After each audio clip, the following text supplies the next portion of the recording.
Good morning, Director Elliott. Let's see if we can see your face and hear your voice this morning. Hold on, let me change. Here we go. There you are. Perfect. Thank you very much. Thank you.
Good morning, Avery. Let's take a camera and mic check if you don't mind, please, and then we will get started.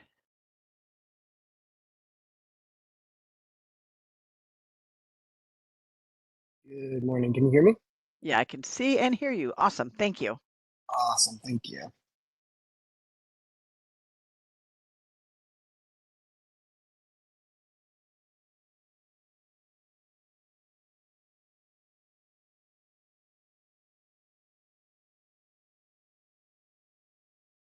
I guess I should have done a mic check as well. Can everyone hear me? I see smiles, so I'm thinking yes. Yes. All right, thank you. Good morning, everyone. Thank you so much for joining us today. I'm Jacqueline Campion. I am the Deputy Director for Policy and Research here at the Department of Cannabis Control. The September 19th meeting of the Cannabis Advisory Committee is now called to order. Moderator, can you please call the roll so that we can establish quorum? Absolutely. When I call your name, please respond present so we capture it on the recording. And we'll start with Present. come on. Avery, come on. Perfect. Antonio Frazier, Present. Bonnie Halpern,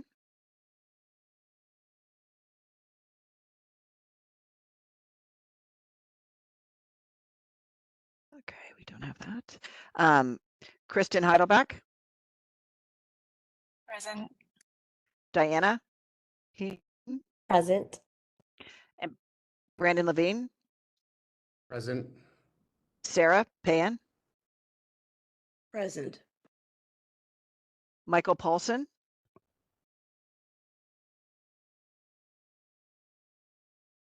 Stephen Ramirez, Present. Andrew Smith, Present. Paul Tupy, Present. Scott Vasterling, Present. and Michael Paulson is here. Michael Paulson, you're here. Moderator, I wanted to point out Dr. Bonnie Halpern-Felsher appears to be in the attendees. Can we promote her to panelist along You with Michael bet. Paulson? Thank you. There we go. Michael, and there she is. Okay, very good. All right, so to amend, Michael Paulson Present. Thank you. and I am here now. Bonnie Halpern. Sorry about that. Perfect. Yes, I am here. I don't know if you can see and hear me okay now. We sure can. So we have a quorum. Thank We you. are ready. Thank you so much, moderator. Before we move on, I would like to just quickly note that agenda items 2 and 3 will be combined for purposes of public comments. And now I would like to hand the meeting over to DCC Director Nicole Elliott to welcome our new members. Director? Thank you, Jacqueline. Can you guys hear me okay? Great. Yes. Awesome. Just want to take a moment to thank you all for joining us today, and a special welcome to our newly appointed and returning members of the Cannabis Advisory Committee, as well as the public participants who are joining us today.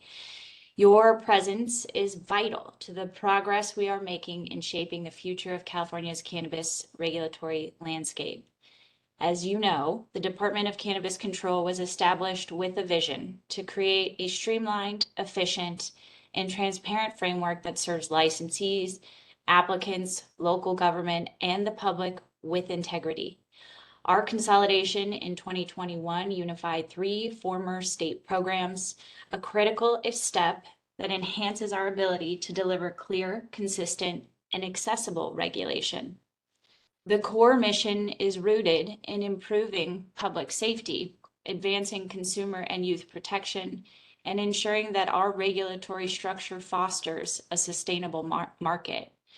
The Cannabis Advisory Committee is central to these efforts.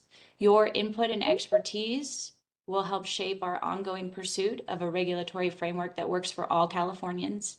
And with nearly 300, actually over 300 applications submitted for this year's membership, the breadth of interest in participating underscores the importance of your work. I extend my deep appreciation to each of you who applied and those of you who have been selected so far.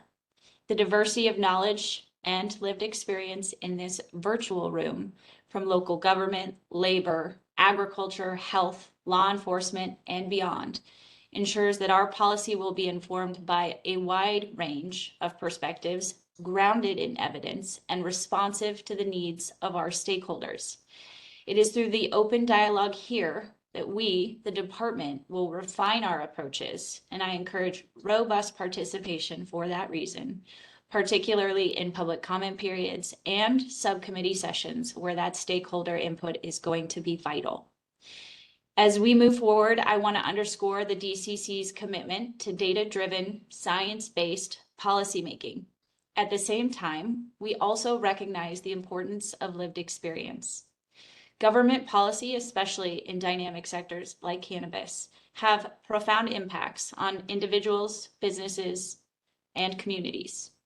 Your expertise and community connections make you an invaluable conduit for the voices we need to hear from as we navigate the complexities of cannabis regulation. I ask for that reason that you bring your full breadth of knowledge and experience to bear in the many discussions that you're going to have ahead. We've selected you not only for your expertise, but for that representation of the diverse communities affected by cannabis regulation in California. This expertise and community connections are going to be so important to us. Lastly, I want to take a moment to recognize the honorable nature of this form of public service and the profound impact it has on the lives of everyday people. The work you are doing here today on your spare time as a volunteer, engaging in thoughtful discussion, providing expert insights, shaping policy, and doing this all in a space of respect is essential to creating outcomes that improve public health and safety across California. In times when sensationalized narratives may dominate headlines, it's critical that we remain focused on the mission at hand and do the work that needs to get done. The benefits of our work at times unfold gradually, but the positive long-term outcomes will be undeniable. I ask that you please stay grounded in the values of this department: integrity, fairness, innovation, knowledge, and collaboration, and support, and that you lean on evidence-based decision-making to ensure that this committee can deliver lasting results that benefits the communities we serve. With that, thank you for your service, your dedication, and your leadership in this critical work. We are deeply grateful to your contributions, and we remain committed to working alongside you to create a regulatory environment that ensures we advance a well-regulated legal market that benefits all Californians. Thank you, guys.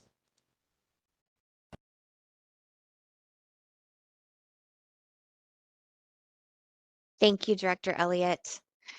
Turning now to agenda item number 3, we would like to give the new members the opportunity to introduce themselves.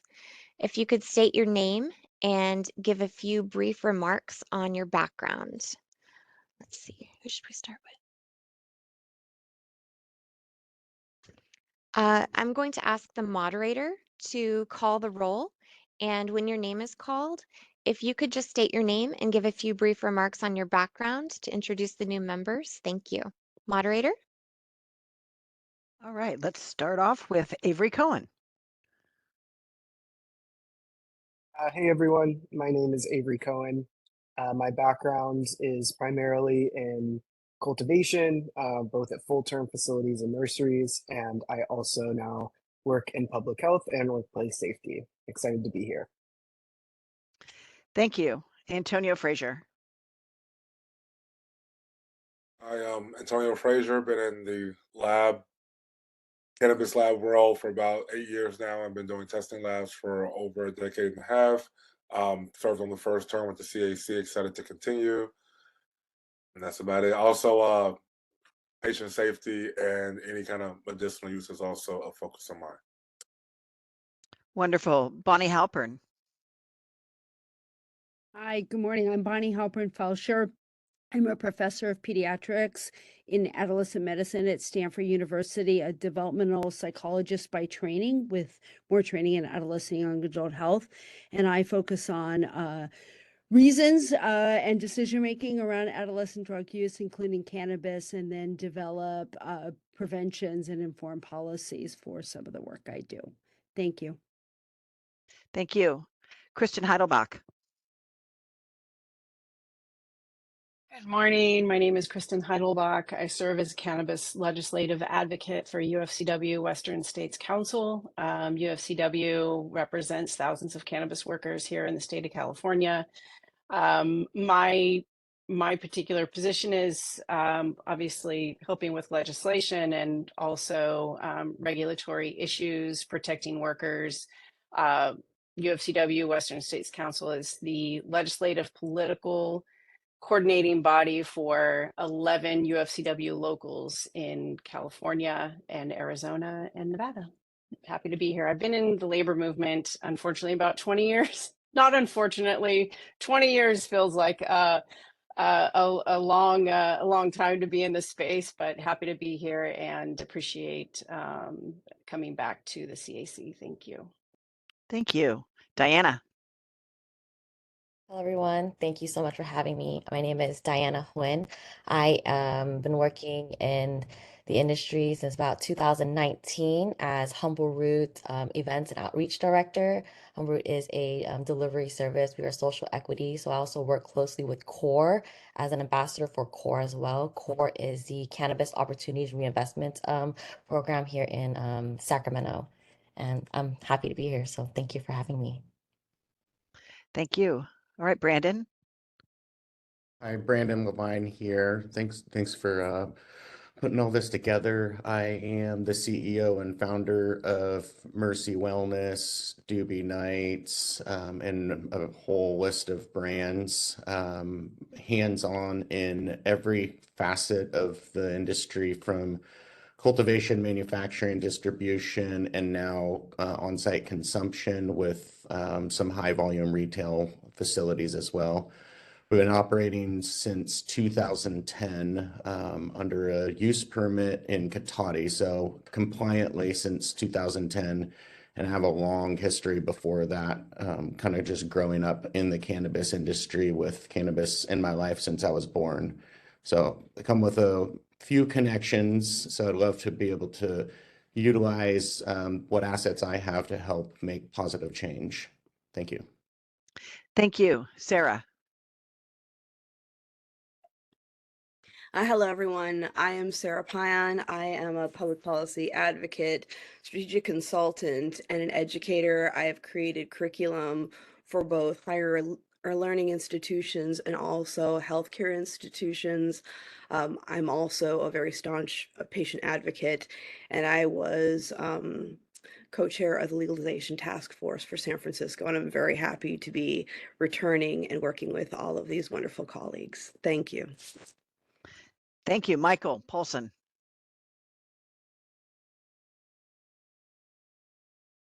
Hi, my name is Michael Polson, PhD. I'm the director of the Cannabis Research Center at UC Berkeley, where we are conducting a number of different research projects on various aspects of the cannabis supply chain, particularly focusing on matters of environment, producer communities, agriculture, and the supply chain. Happy to be here. Thanks. Thank you. Stephen Ramirez. Good morning, Stephen Ramirez, police officer for about 29 years. I'm currently a detective with the Oxnard Police Department. My current responsibilities, I'm in charge of all compliance and regulation for firearms, alcohol, cannabis, and tobacco within our jurisdiction. Thank you. Thank you. Andrew Smith.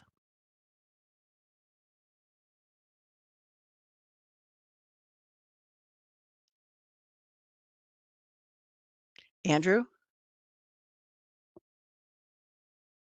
I was muted. Oh, there you go. Not a bad thing for me. Just really happy to be here and have this opportunity to serve the state of California in the capacity of helping further develop more sustainable regulatory frameworks for cannabis in the legal market. I've been in agricultural regulation for the past 20 years. Currently serve as the agricultural commissioner and sealer of weights and measures for the county of Sonoma. And in that capacity, I've been working to regulate cannabis in Sonoma County since 2017. And also we had held a contract with Cal Cannabis Cultivation Licensing in their early days. And I'm looking forward to supporting this group in the development of sustainable regulations related to pesticide use in cannabis, and also looking to support how the organic certification and movement of plant material throughout the state is regulated moving forward. Thank you. Thank you. Member Tupy. Good morning. My name is Paul Tupy, and I'm a Deputy Division Chief with California Department of Alcoholic Beverage Control. I've been in law enforcement for 26 years, 13 years of which I've been with ABC overseeing licensing and enforcement. I currently oversee our headquarters units, which include enforcement, education, and outreach programs, one of which involves distributors and wholesalers and manufacturers of alcohol products. I'm really looking forward to being able to participate in this group and work with this group of people. Thank you. Great. And Scott Vasterling. Good morning, everybody. My name is Scott Vasterling, and I'm the founder of Humboldt Family Farms, which is a collaboration of small farms up here in Humboldt County, helping get through the supply chain. And I'm looking forward to working with you all and supporting regulations. Thank you. Thank you.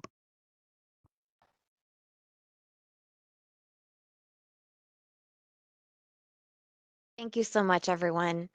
We will now open public comments on agenda items 2 and 3, director's welcome and introduction of members. Please do note that if you have any other comments unrelated to those 2 items, please hold them until later in the meeting. Moderator, please open the floor for public comments on items 2 and 3. All right, wonderful. We are now taking public comment on agenda items number 2 and 3, the director's welcome and the introductions of our new members. If you'd like to make a comment, please raise your hand by clicking on the hand icon next to your name if you've logged on to the meeting, or by pressing *3 if you've called into the meeting. All commenters will have 2 minutes to speak with a 30-second warning, and you will have 1 opportunity to speak on each agenda item today. And with that, we will go to our first commenter. Just a second. So public comment is open for agenda items number 2 and 3, and you would raise your hand.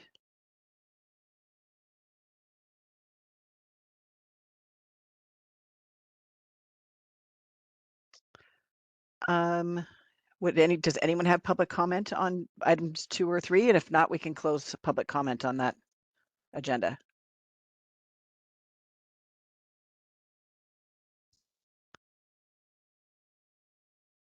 All right, seeing no more comments, the agenda items 2 and 3 are now closed. Thank you, moderator. Next on our agenda is the election of a chair and a vice chair. So first, CAC chair. As a reminder, the role of the chair as defined in our Cannabis Advisory Committee bylaws is to facilitate committee meetings consistent with the Bagley-Keene Open Meetings Act, utilizing Robert's Rules of Order, develop meeting agendas in coordination with DCC staff, coordinate with DCC staff for fulfillment of the committee's work as needed, and establish subcommittees and determine memberships of the subcommittees. At this time, I would like to invite nominations, either for yourself or someone else for the role of chair. So I'm opening up the floor if anyone would like to throw your own name in the ring or nominate another member for chair.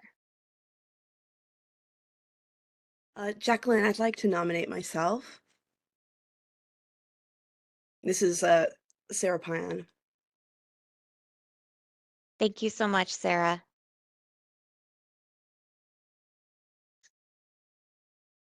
Are there any other nominations? Morning. I would also like to nominate myself as well. Thank you. Thank you, Scott.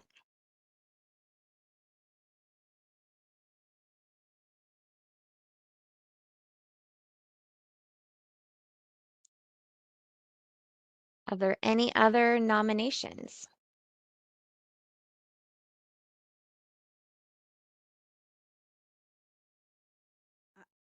This is Bonnie. I'd be open to being vice chair. I don't know first position right now, given my year of other duties, but I would be open to vice chair.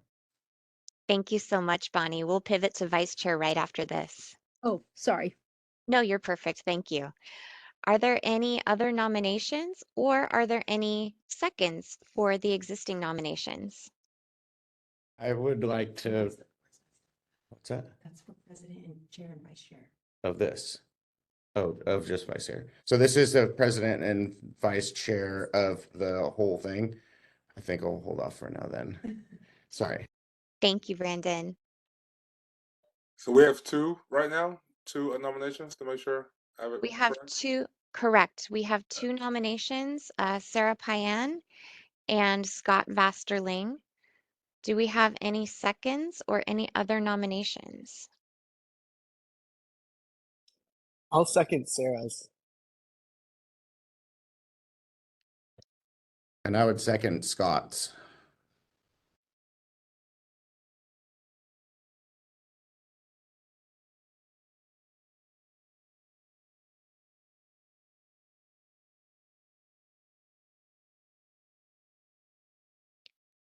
Thank you so much, everyone.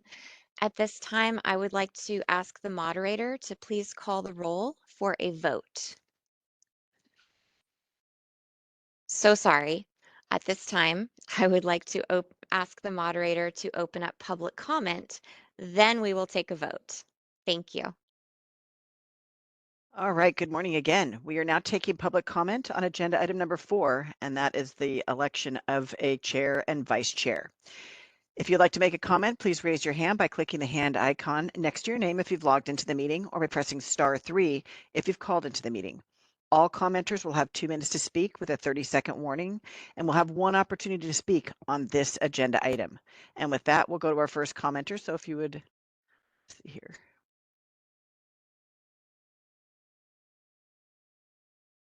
Marissa, ETA, I've just sent you a request to unmute.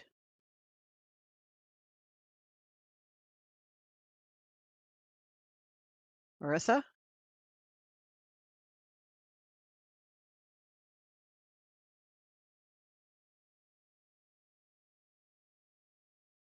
See,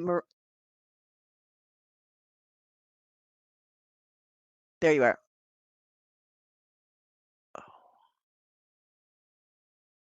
Marissa, raise your hand again.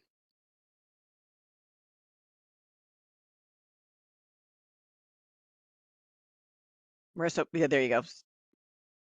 There you go. I've just sent you a request to unmute. There you go. I just wanted to third Scott Vasterling. Great. Thank you.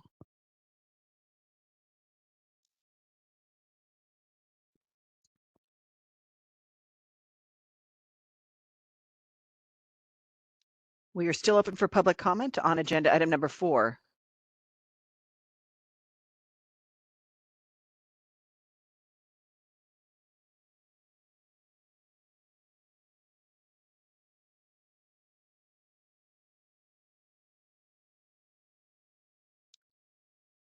All right, we are going to close public comment on agenda item number 4.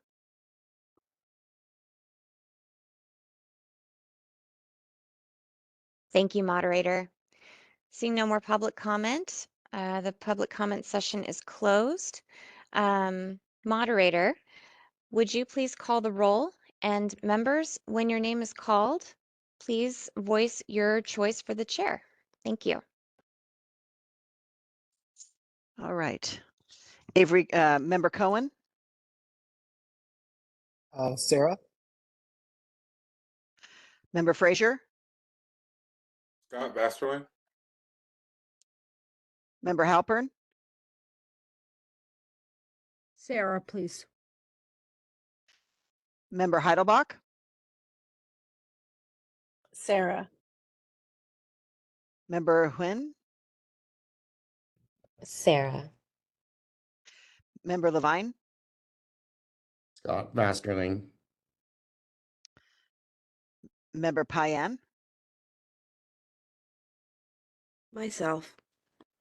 Member Polson, Mr. Vasterling. Member Ramirez, Scott Vasterling. Member Smith, Scott Vasterling. Member Tupy,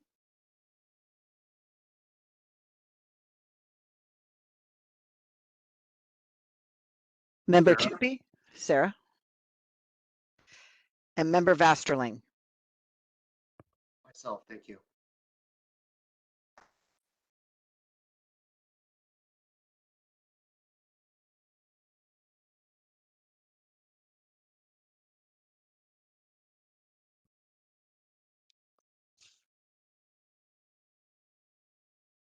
Members, we have a tie. I'm going to ask the moderator to call the roll once more, and we will take another vote. Moderator? Yes. All right. Avery Cohen, Sarah. Member Frazier, Scott Westerling, Member Halpern, Sarah. Member Heidelbach, Sarah Pine. Member Huynh, Sarah Payan. Member Levine, Scott. Member Payan,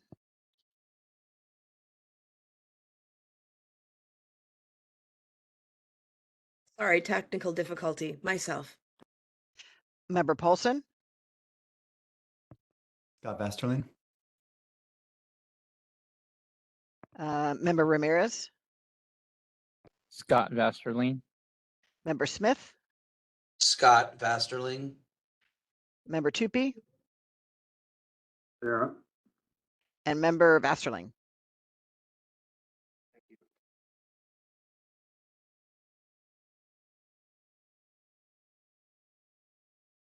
Thank you so much, members. At this time, we still have a tie. We would like to take a short recess for 10 minutes, and we will return and take the vote again at 10:40. Thank you.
All right. It is 10:41. We are returning from our brief recess.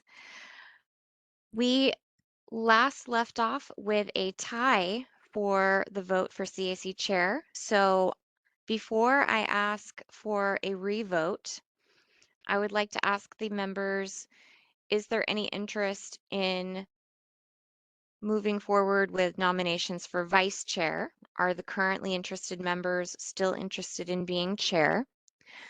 If so, I would like the nominees for chair to each make a brief statement, no more than 2 minutes, to share why you are interested in being chair.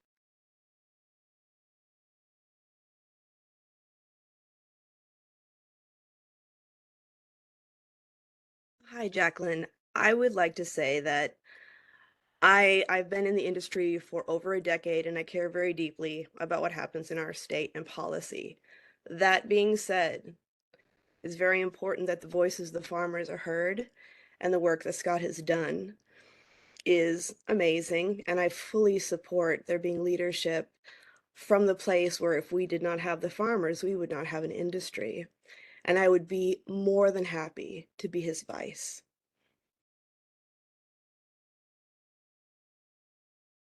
Thank you so much, Sarah.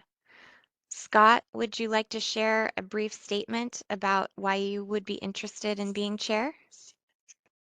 Sure. And thank you for that, Sarah. That's very kind. I'm not sure if the co-chair is an option, but regardless, I look forward to working with you and everyone else on the advisory committee. A little bit more on my background. I spent almost 20 years working for a health and wellness Fortune 100 company, so I understand regulations. I married into a second generation cannabis family back in the early 2000s and navigated everything from Prop 215 and then in policy on the board of directors with Humboldt County Growers Alliance, Cannabis Distribution Association, helping navigate the system. And I think there is a huge opportunity for us moving forward to help change and improve some of the regulations to make it easier for our farmers to navigate the system through brand and support the industry. So, I'm looking forward to doing that with all of my energy, and that's why I asked to be chair. Thank you, Scott, and thank you, Sarah. And it certainly is important to have a chair and vice chair that can complement one another, as they will be working very closely together.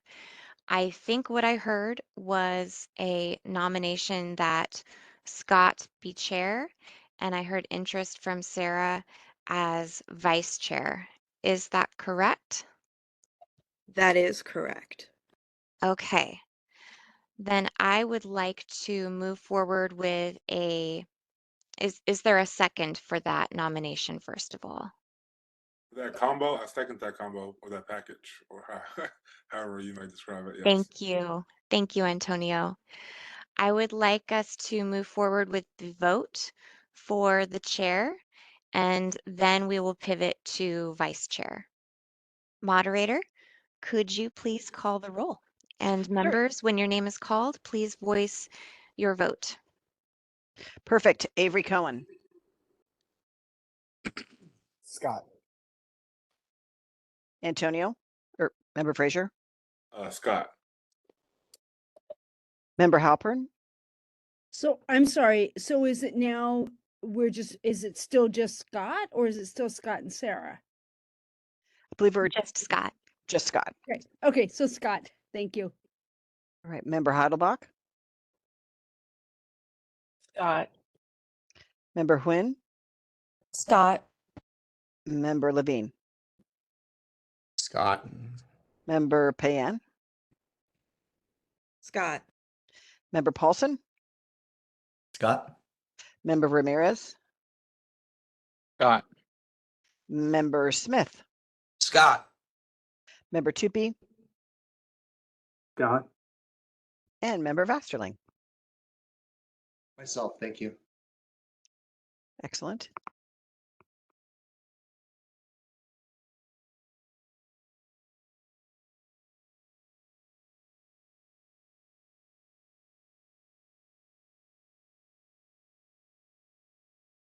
Thank you so much, moderator.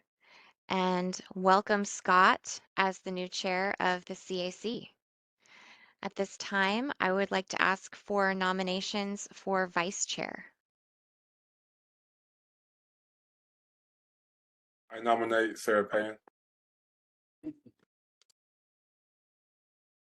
I second Are that there any nomination. seconds? Thank you. Thank you, Paul.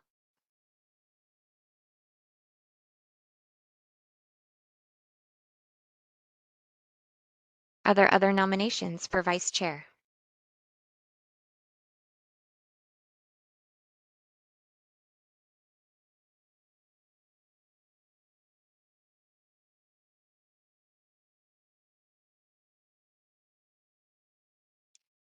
At this time, I would like to open up the vote for Sarah Pan for vice chair. Moderator, if you could please call the roll. Members, when your name is called, please voice your vote. This is for Sarah Pan for vice chair. Thank you. Member Cohen, Sarah Payan. Member Frazier, Sarah. Member Halpern, Sarah. Member Heidelbach, Sarah. Member Huynh, Sarah. Member Levine, Sarah, Member Payan, Myself. Member Paulson, Sarah Pyan. Member Ramirez, Sarah Pyan. Member Smith, Sarah, Member Tupy, Sarah, and Member Vasterling. Sarah. Okay.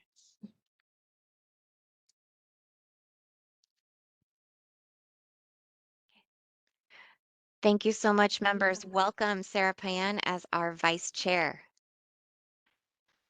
At this time, I would like to ask for a 5-minute recess for the chair and vice chair to confer. I will be handing over facilitation for the remainder of the meeting to the chair. Scott, I will give you a call and send you meeting materials during the recess. Great, thank you. 5-minute recess. We'll return at 10:55. Thank you.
All right, we are at 10:56. Members, we are back from our recess. And at this time, I would like to turn over the floor to our new chair, Scott Vasterling. Scott, over to you. Thank you so much, and thank you, everybody. I appreciate your patience. This is first time running through this, and I'll do the best I can. So I think the next thing on the agenda is we'd like to open up after the following individuals have been nominated for public comment. So right now, I'd like to open it for public comment on this item. All right, wonderful. We are now taking public comment on agenda item number 4. That is the election of our chair and vice chair. Please keep comments limited to this agenda item. If you'd like to make that comment, please raise your hand by clicking on the hand icon next to your name if you've logged into the meeting, or by pressing *3 if you've called into the meeting. All commenters will have 2 minutes to speak with a 30-second warning, and again, 1 opportunity to speak on each agenda item. With that, we will go to our first commenter. Let's see. Marissa, I've just sent you a request to unmute. Thank you very much. I just wanted to say that I deeply appreciate the representation from Humboldt County on this committee. And I just want to express my appreciation for Scott Vasterling taking on the role of chair here in this committee. It's very important for Humboldt County to have representation. I don't feel that we always do up here, and I deeply appreciate the time and his service. Thank you very much, Scott, and thank you to everyone who's taken the time to be on this committee. Thank you. All right, is there any other public comment on agenda item number 4?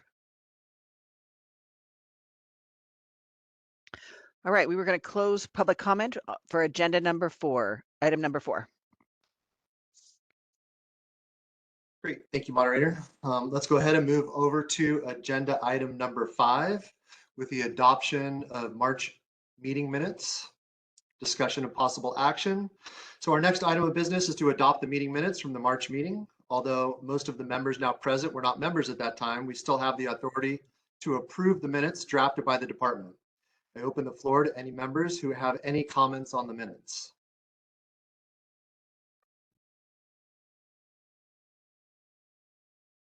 Member Tupy, I would motion to adopt the March meeting minutes. Do I have a second? I'll second that. Thank you. Great, thank you.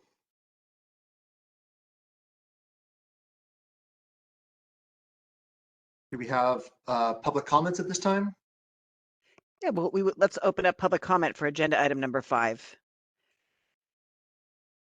All right. So under item number 5 is the adoption of the March meeting minutes. Again, please keep your comments limited to this agenda item. And if you'd like to make that comment, please raise your hand by clicking on the hand icon next to your name if you've logged into the meeting, or pressing *3 if you've called in.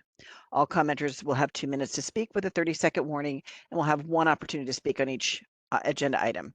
So let's see if anyone has any comments on the March meeting minutes.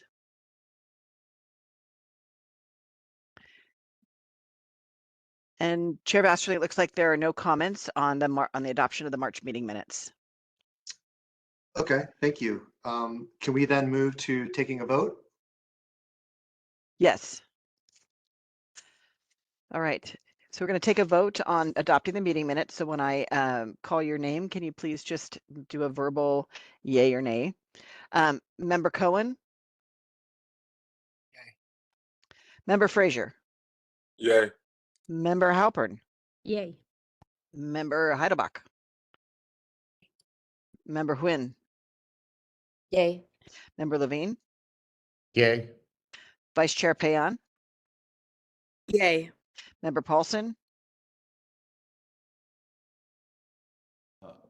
Yay. Member Ramirez? Yay. Member Smith? I have to abstain. Okay. Member Tupy? Yay. And Chair Vasterling? Yay. All right, motion passes. Great. Thank you. And now let's go ahead and move on to item number 6. Item number 6 is the adoption of the June meeting minutes. So now moving on to the June meeting, I open the floor to any members who have any comments on the June meeting minutes.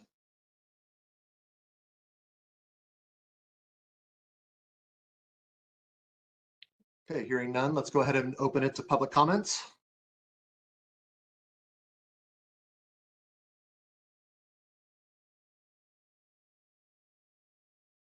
Member Tupy, I would make a motion to adopt the June meeting minutes. Member Halpern Felsher, seconds.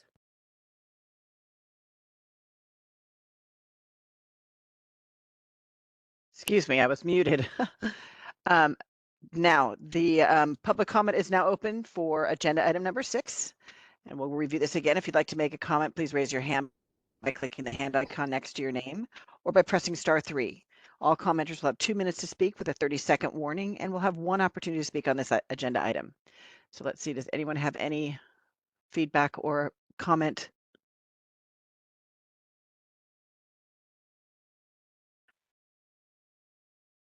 Looks like we have no commenters on agenda item number 6.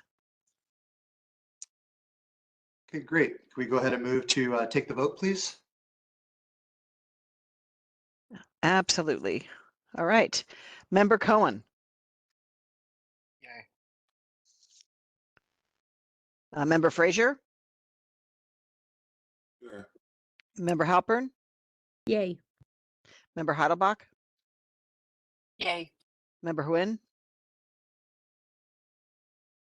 Yay. Member Levine. Yay. Member Payan. Yay. Member Paulson. Yay. Member Ramirez. Yay. Member Smith. Abstain. Member Tupy. Yay. And and Chair Vasterling. Yay. All right. That also passes. Great, thank you. All righty, so let's go ahead and move on to item number 7.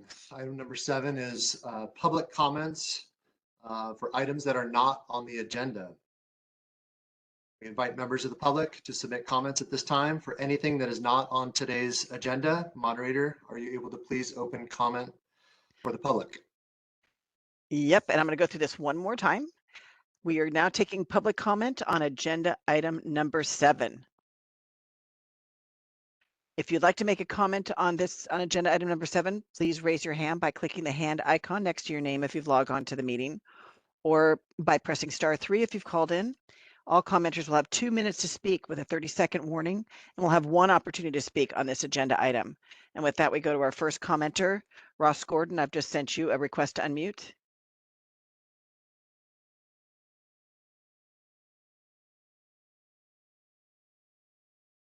There you go. Members, Ross Gordon with Origins Council and Humboldt County Growers Alliance. Origins Council represents about 800 small businesses statewide, predominantly in rural legacy producing regions.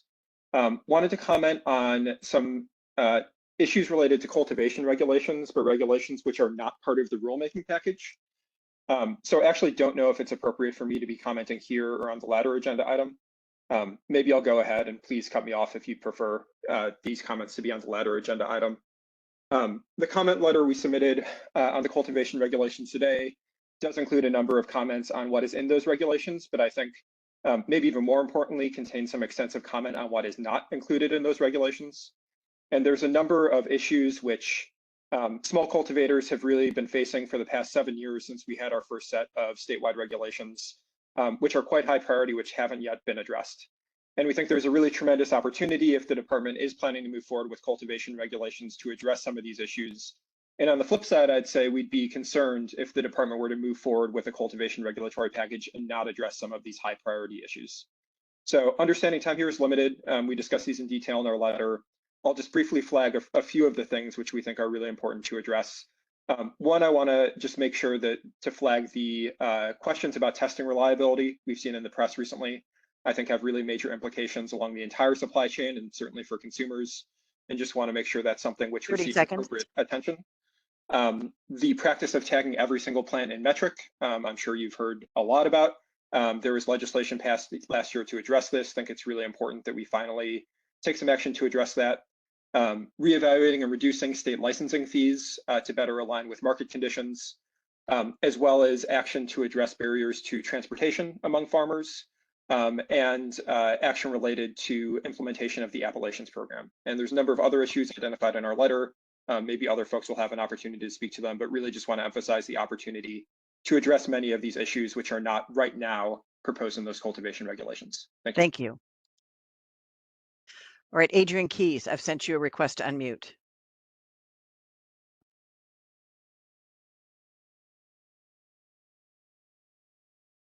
Adrian, you dropped off.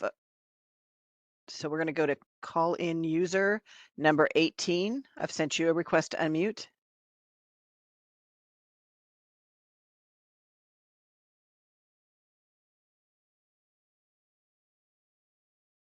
Okay, Adrian, you're back on. There you go. Adrian, you're on. Hey, thank you very much. My name is Adrian Keys. I'm the policy chair for the Trinity County Agriculture Alliance, and I hold a 10,000 square foot Sun and Earth certified outdoor license in Hayfork in Trinity County, which I'd like to note is the poorest county in the state. Of all the items, of course, I support all the comments from Ross Gordon concerning the our previously submitted statement. But I think something that really rises to the top for me, and it certainly does for the other farmers in my region, is the integrity of the lab testing. We've all seen in these past number of months quite a number of recalls for products that apparently are on shelves with banned pesticides in them. And from my perspective as an organic farmer, so to speak, I guess I can't really say that yet, as a Sun Earth certified farmer, that's the issue that rises to the top. We need a system that has the integrity to entice consumers to participate in it. And I don't see that right now. My understanding is this last month, the sales statewide have declined again. My understanding is to the lowest level since 2020. The system is not functioning for consumers or for cultivators. And one of the primary reasons, like that we're coming from my trade association and from the farmers in the county, is that we need improvements to the lab system to make sure that the products on the shelf 30 seconds fit for human consumption, and to support farms who are OCal or Sun and Earth certified who've taken that step to go beyond the basic requirements, and try and put out a product that is clean, safe, and environmentally friendly. Thank you. Thank you. Call in user number 18. I've sent you a request to unmute.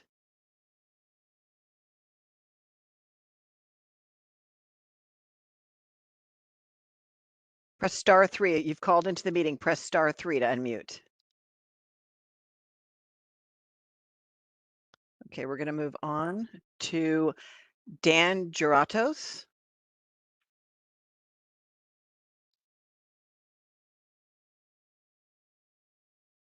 There you go, Dan. Moderator, Cannabis Advisory Committee members, my name is Dan Geratos, speaking on behalf of Purple Lotus in San Jose, a longtime retailer, cultivator, and distributor there in the city, doing compliant business for about a decade now, and collective under Prop 215 before then. Just a couple suggestions for the committee today.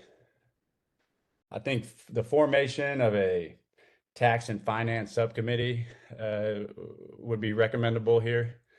You know, just like the previous caller said, I think the tax revenues are down about a third from Q2 2021 to Q2 2024. The market is struggling a bit, and we don't see those revenues going up anytime soon.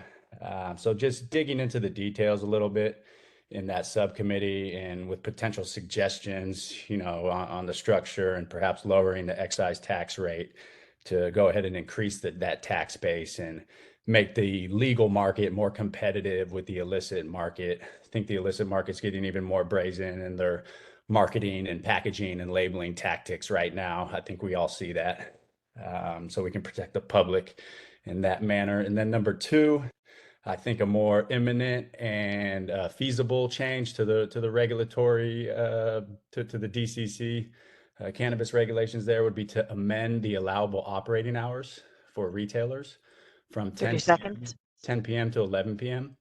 A lot of the zoning codes have relaxed, and now retailers are able to locate in commercial areas, and which are still busy at 11 p.m. So we think that would be an advisable change to the regulations to help this market out and provide more access to consumers and patients alike. And thank you for your time. Thank you. All right, Diana Gamzon, I've just sent you a request to unmute. There you go. My name is Diana Gamzon. I'm the Executive Director of the Nevada County Cannabis Alliance, representing nearly 200 licensed cannabis businesses here in Nevada County. And there's two items I want to speak to that are not addressed in the proposed updates to the regulatory package. The first is licensing fees. Licensing fees for cultivation have not been reevaluated since the legal framework first was implemented in 2018, nearly 7 years ago. And since that time, wholesale prices have essentially collapsed by 2/3 or more, often at or below cost of production, making thousands of dollars of annual fees entirely unsustainable for our small farmers. Licensing fees for unlimited scale type 5 cultivation licenses implemented in 2023 have created additional inequities in the licensing fee framework. Type 5 licenses pay an additional fee for each 2,000 square feet of licensed cultivation, at a rate which is lower than the average rate of fees for small cultivation licenses. These fees should at least be very least equalized so that small cultivators can pay the same amount or less per square feet as compared with larger cultivators. So we would ask that the fees be reevaluated and reduced for cultivation licensing fees to better align with market conditions. In addition, in 2023, the California legislature passed SB 622, clearly granting the DCC the authority to tag plants by batch rather than tagging each plant individually. 30 seconds. This is probably the biggest comment I hear from our membership here in Nevada County is the amount of resources that it takes to individually tag each plant and the extreme amount of plastic waste. For a half-acre farm, we estimate it typically requires a crew of 5 people, 3 to 4 days to tag all plants within a licensed cultivation area. So we please ask for the intent of SB 62 to be enacted this year in this regulatory package. Thank you. Thank you. Marco Trioni, I've just sent Troiani, excuse me. There you go. Correct. And also I was the caller who couldn't unmute, but my name is Marco Troiani. I am a co-founder of Digama Consulting, a firm that has set up and licensed 49 cannabis testing laboratories in 18 US states, but the largest amount were in California, where we were founded. And I'm talking today about the scientific issues that relate to the cannabis industry. I've heard other people mention cannabis lab fraud, particularly inflation of THC numbers. It's not just an issue in California, it's a nationwide state-to-state issue. We've been talking with many state governments that are eager to curb this practice. I don't know if the committee members have been given our written comments, but these are deep issues. So we have extensive documents that go into how these practices are done and what state governments can do to curb them. And I believe this is a topic that's better for the scientific subcommittee. So what I'm essentially urging is that we make this an agenda item for discussion among the scientific community in California. And I would urge 3 topics reflecting the 3 things we submitted in our written comments: cannabis lab fraud, particularly the inflation of cannabinoids, but also we know pesticides are being allowed to enter the supply chain, as the press has been talking quite a bit about in the last few months. The presence of recreational hemp products that bypass safety testing and other public health concerns through the federal farm bill. And then lastly, what we've been seeing in Colorado and Michigan is that people who are making these federal hemp THC products, they're being shut down state by state, and then they are converting their product back into synthetic Delta-9 THC and smuggling it into medical and recreational state licensed dispensaries by falsifying metric, BioTrack, or other track and trace 30 seconds. documentation. And I really urge this for the scientific subcommittee, because as I said, these are very complex issues, but they do need to be addressed and resolved to bring the industry to its best possible state. Thank you very much. Thank you. Right, Nadeline, there you go. Good morning. This is Nadeline DeLapp from Humboldt County Growers Alliance. Can you hear me? Yes, yes, ma'am. Great, thank you. On behalf of Humboldt County Growers Alliance, I would like to support the written comments that were submitted by Origins Council and second the comments made by Diana from Nevada County Cannabis Alliance. And as this is non-agenda public comment, I understand that you are not going to be able to discuss many of the things that we are bringing forward that are absolutely imperative that need to be addressed through the DCC regulatory process. And specifically around plant tagging, licensing, and everything else that we listed in our memo. And so I would ask that there be further agenda items or concrete next steps for future CAC meetings to bring these items back for discussion and inclusion in the future regulatory rulemaking package. Thank you. Thank you. Oliver Bates, I've just sent you a request to unmute.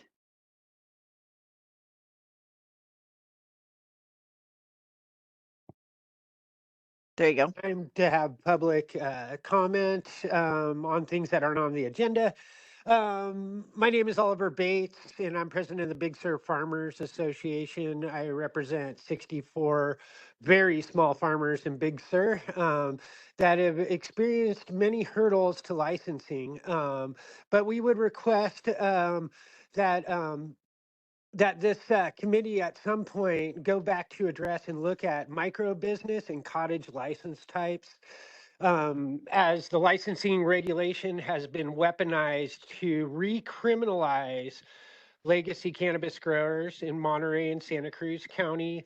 And we're also very concerned about all things to do with our heritage and our legacy. We believe that, our county is a mockery of regulation. They've stood up MSOs, and we've watched many small and independent businesses go down. They offered us an outright ban. We fought it with the support of the Coastal Commission. They offered us a pilot program, and they just made it impossible for us.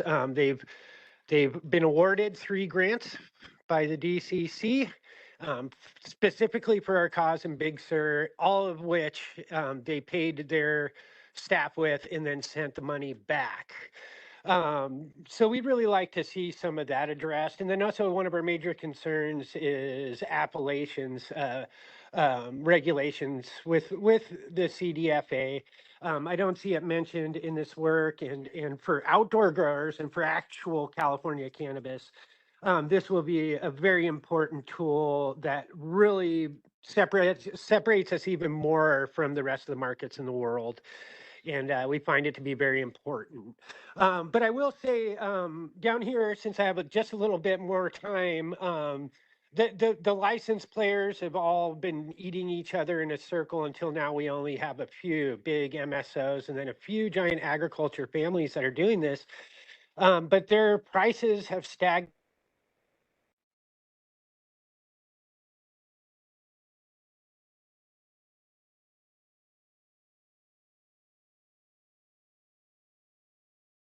Hannah White, I've sent you a request to unmute.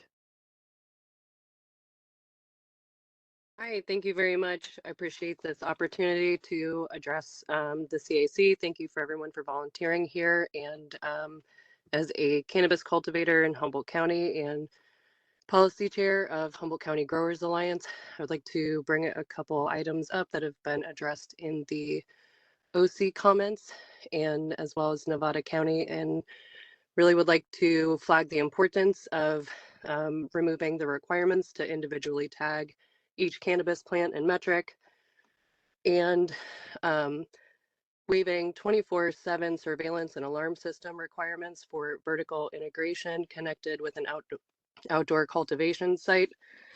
So many of our operations in the Emerald Triangle are off-grid and cannot access the benefits of micro business that I believe was intended to help small farmers, because we don't have the power, the resources to be able to run those types of surveillance systems.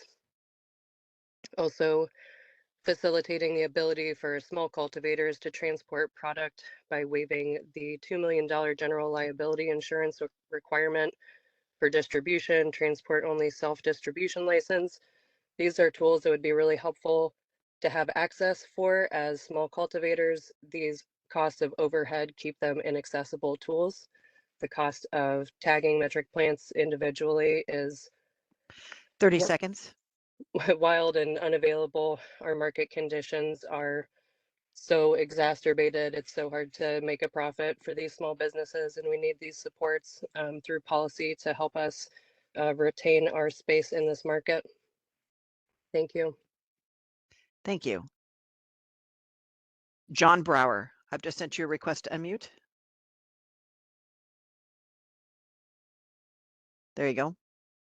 John Brower from Trinity County, currently calling from a cannabis trade show down in Los Angeles. And I'm in support of the Origins Council comments also, and really want to drive home the point that this thing is failing statewide.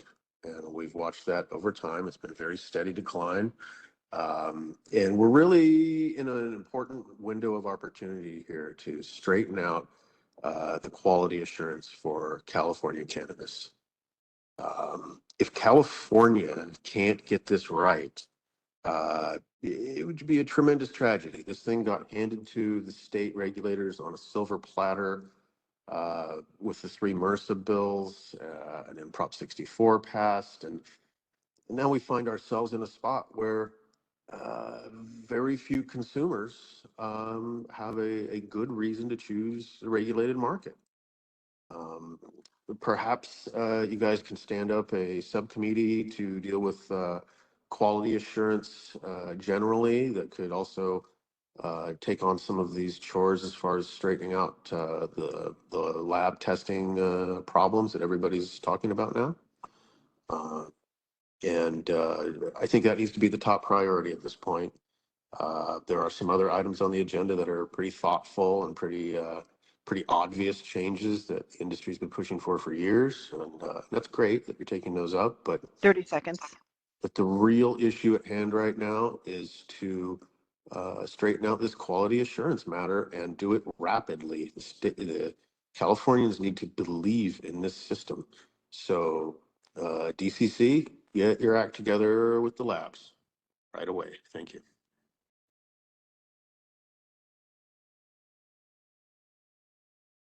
Thank you. Pat Mollo, I've sent you a request to unmute. Pat Malo from Santa Cruz. I just want to thank everyone for taking the time to hear us out on this. I want to back what others have said and support the Origins Council letter that was submitted. I think that really it is telling what isn't in these new draft regulations.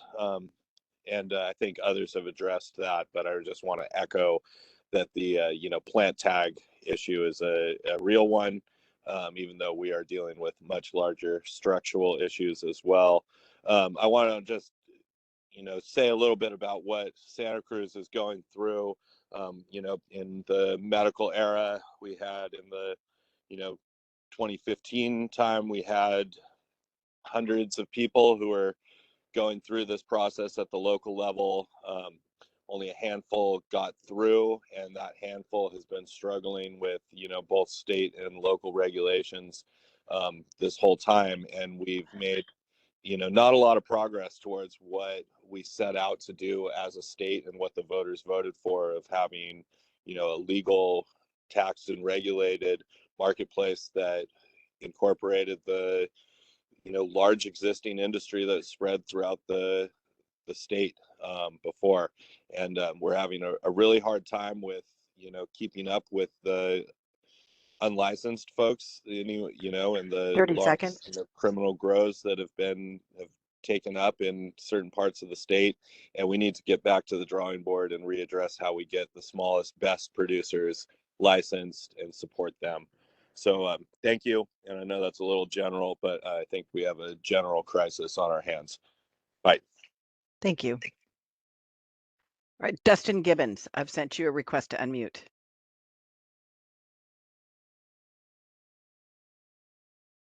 There you go. Hi, my name is Dustin Gibbons. I am a board member for Sonoma County Cannabis Alliance. I'm also cultivator, manufacturer, and distributor. And I'd like to thank Origins Council for the detailed and thoughtful comments that they made. And I'd like to speak on a couple of those.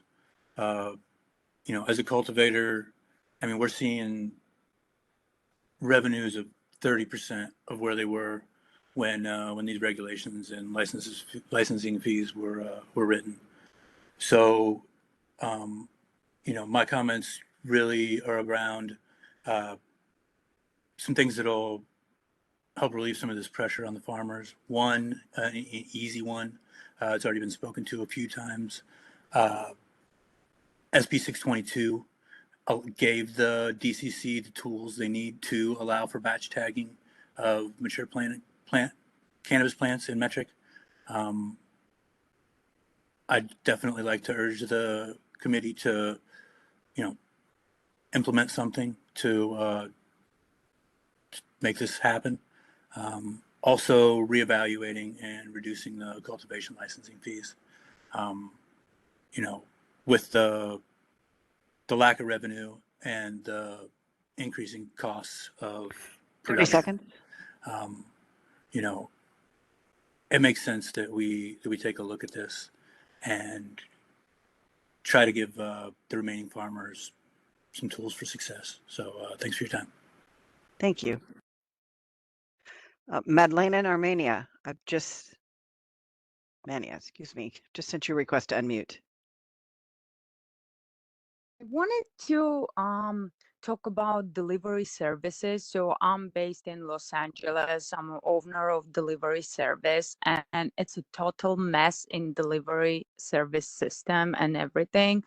So illegal market rules legal market, so they're on top. So these guys are doing, like, as I know, we have one license, one business, but right now, like, there are 2 or 3 licenses that are renting out DBAs on their licensing for $3,500 a month.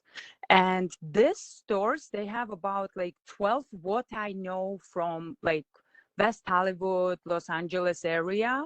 And these guys are just ruining everything. So legal market, like legal delivery services, don't have almost any sales because these guys are on top, and they're called big guys because the products I'm getting, they sell for that price that I'm not even getting for that price. They are overcharging customers for excise tax 45% and about 35% sales tax. They're doing all these fake discounts, and which is ruins our job. It's already hard to get customers since we're retail non-storefront. And with these guys, it's just impossible to work. Also, these guys, they 30 can seconds. leave your order at the mailbox. So what if someone's child is buying this product? They don't scan IDs, then they don't check anything. So please, if you can, like, take a look at delivery services and pay attention to it. Maybe we can do something for this because it's just impossible to stay on market and work. Thank you so much. Thank you. Marissa ETA, I've just sent you a request to unmute. Yes, thank you. I just wanted to take a moment to agree with the Origins Council comments and to urge the DCC to implement SB 622 regarding individual plant tagging, and also to advocate for the evaluation of current license fees, as I'm watching cultivators all over the state flounder as market conditions cause them to sell their products at or below cost of production, which is causing businesses to close down, and the market conditions are affecting cannabis and non-cannabis businesses alike. causing economic harm to entire communities, especially up here in Humboldt County. We have so many empty storefronts in our small towns because as the market has turned down and people have left the industry, they are not supporting our schools, they're not supporting our towns, they're not supporting our businesses. And, our entire community is struggling because people just can't afford to operate anymore. So I implore the DCC to reevaluate license fees so that people can just stay in business. Thank you. Thank you. All right, hold on. Sam De La Paz, I've just sent you a request to unmute.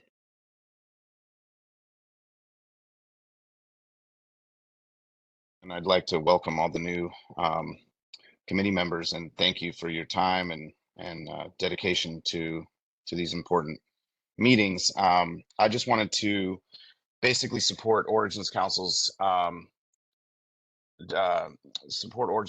talking points and really emphasize a couple of them being oh gosh, I had it pulled up here. Oh my gosh. Anyway, I wanted to really support Origins Council's talking points most importantly, and just really emphasize that, one thing that we've been mentioning and asking for, and I have Greenwave Consulting based in California. I'm also the vice president of Hessel Farmers Grange and work with the Origins Council as well, but I'm just speaking on behalf of myself today. And I would just really appreciate, I appreciate that these regulations were released ahead of time and we were able to review and comment on them. So thank you for that. But I would love to see with this new committee board more promotion before the event to see the most turnout and most public engagement possible, to see this be a really effective body for the community and the stakeholders in California. So those would be my comments for now. Thank you so much. Thank you. Tamara, I've sent you a request to unmute.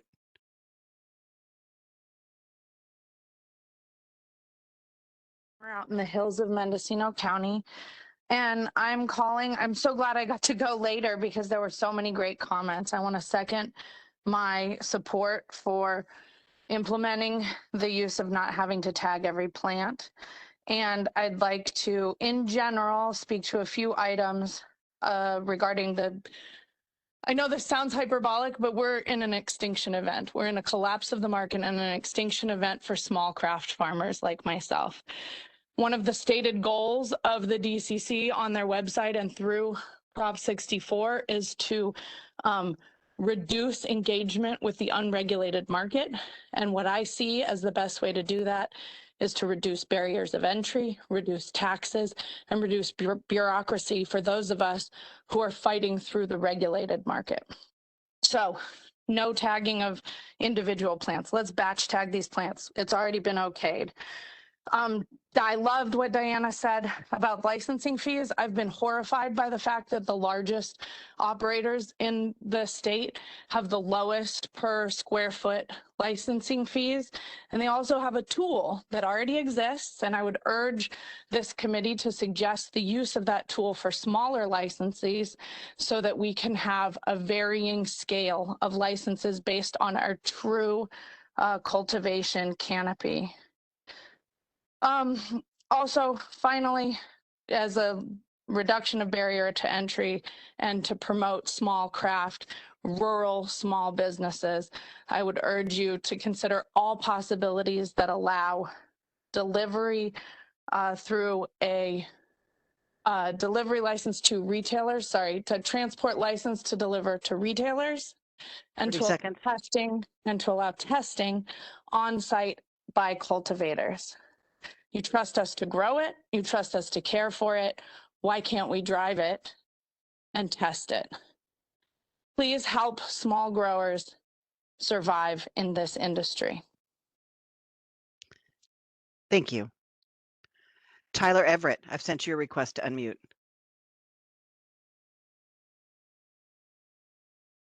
So the biggest problem with the cannabis industry right now is the DCC is trying to blame unlicensed cultivators for the failure of the regulated market.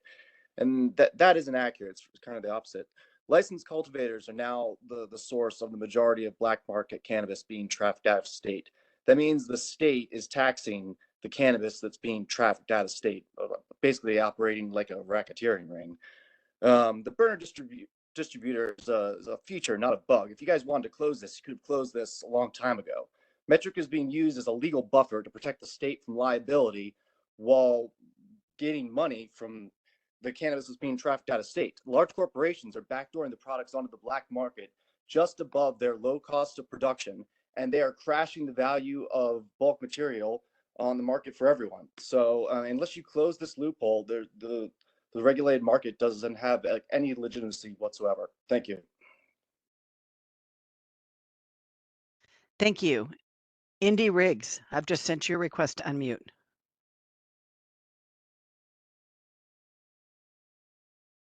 There you go. Hearing me, and thank you all for being there. And excuse me. I just wanted to echo my support in Origins Council's comments and many other comments that were shared today, and reiterate the words by Ross Gordon. There is a unique opportunity here for this new committee to enact a comprehensive rulemaking package or advise on one. That would include a lot of the high priority cultivation issues that we have identified over the last several years. Some of those include, as mentioned, enacting the intent of SB 622 to remove the requirement to individually tag each cannabis plant and metric, reevaluating and reducing cultivation licensing fees in light of the collapse in wholesale market prices for cannabis, tiering licensing fees for nursery and processing licenses based on size, as is currently the case for all other DCC license types, implementing comprehensive solutions to ensure the reliability of laboratory testing. That's an issue that has been talked about extensively here today.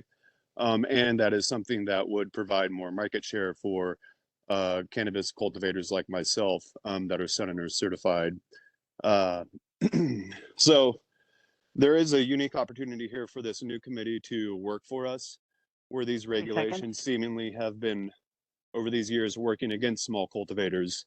So I strongly urge you all to explore this opportunity, and please take our request serious.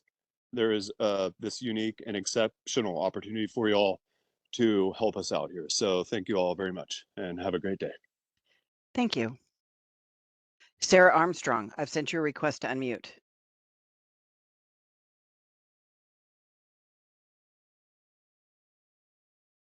Hello, everyone. I'm Sarah Armstrong. I represent Americans for Safe Access in Ventura and Los Angeles counties, and I coordinate the California legislative program.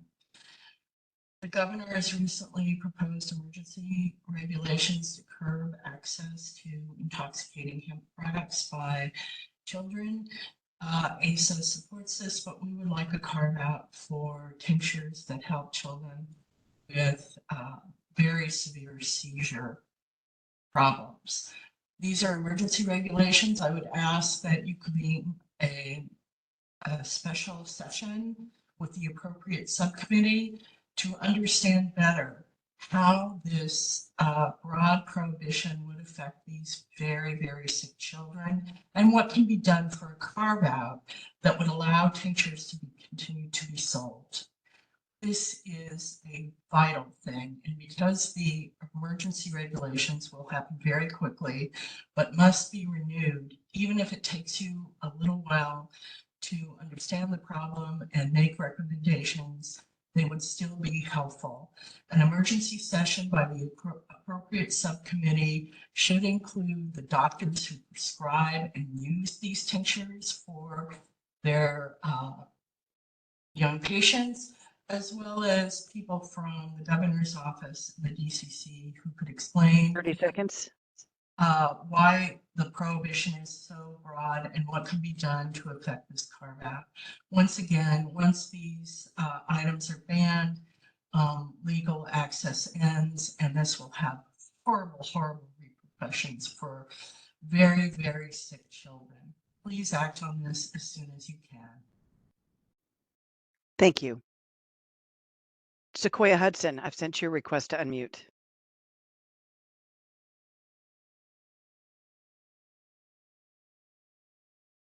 My name's Sequoia Hudson. I appreciate all you guys here taking the time to participate in the Cannabis Advisory Committee and giving us the opportunity to speak.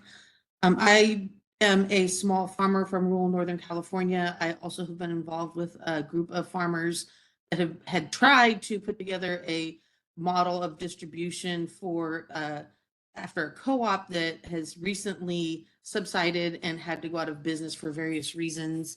And I'm still struggling with my small farm.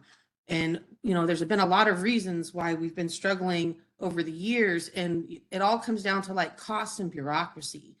And what I want to bring up right now, well, first of all, I want to say I agree with a lot of the comments that have been brought forward by some of the organizations and individuals around plant tagging and around testing and around micro business access. I would like to reiterate those comments. Definitely I support. But what I want to bring up right now is really a concept, an idea that I would love you all to maybe, you know, put in your headspace and consider thinking about as we move forward and trying to figure out solutions of this licensing scheme that is just so problematic and costly to everybody. And we're having to constantly come back to the drawing board and fix things. And that's the idea of like, I think that there's a lot of duplicative and excessive time being spent on licensing both at the state level and at the local level that doesn't necessarily need to be done, where the state could be licensing. It's kind of similar to like the contractor state license board, where they give you a license for the activity, but the land use and the license for where you're doing it and locally is at the local level. The local level really governs what's happening for the site of your operations, and the state just really licenses the activity. And we could really reduce the licensing fees and the processing times at the state level if the land use activities were given to the local jurisdictions, and which they already do. You know, they're both doing it. Thank you. Point.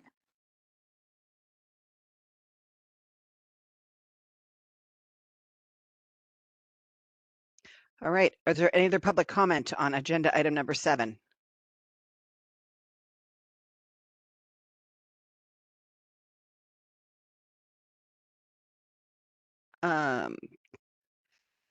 Chair, it looks like there is no other comments on agenda item number 7. Would you like to close this agenda item?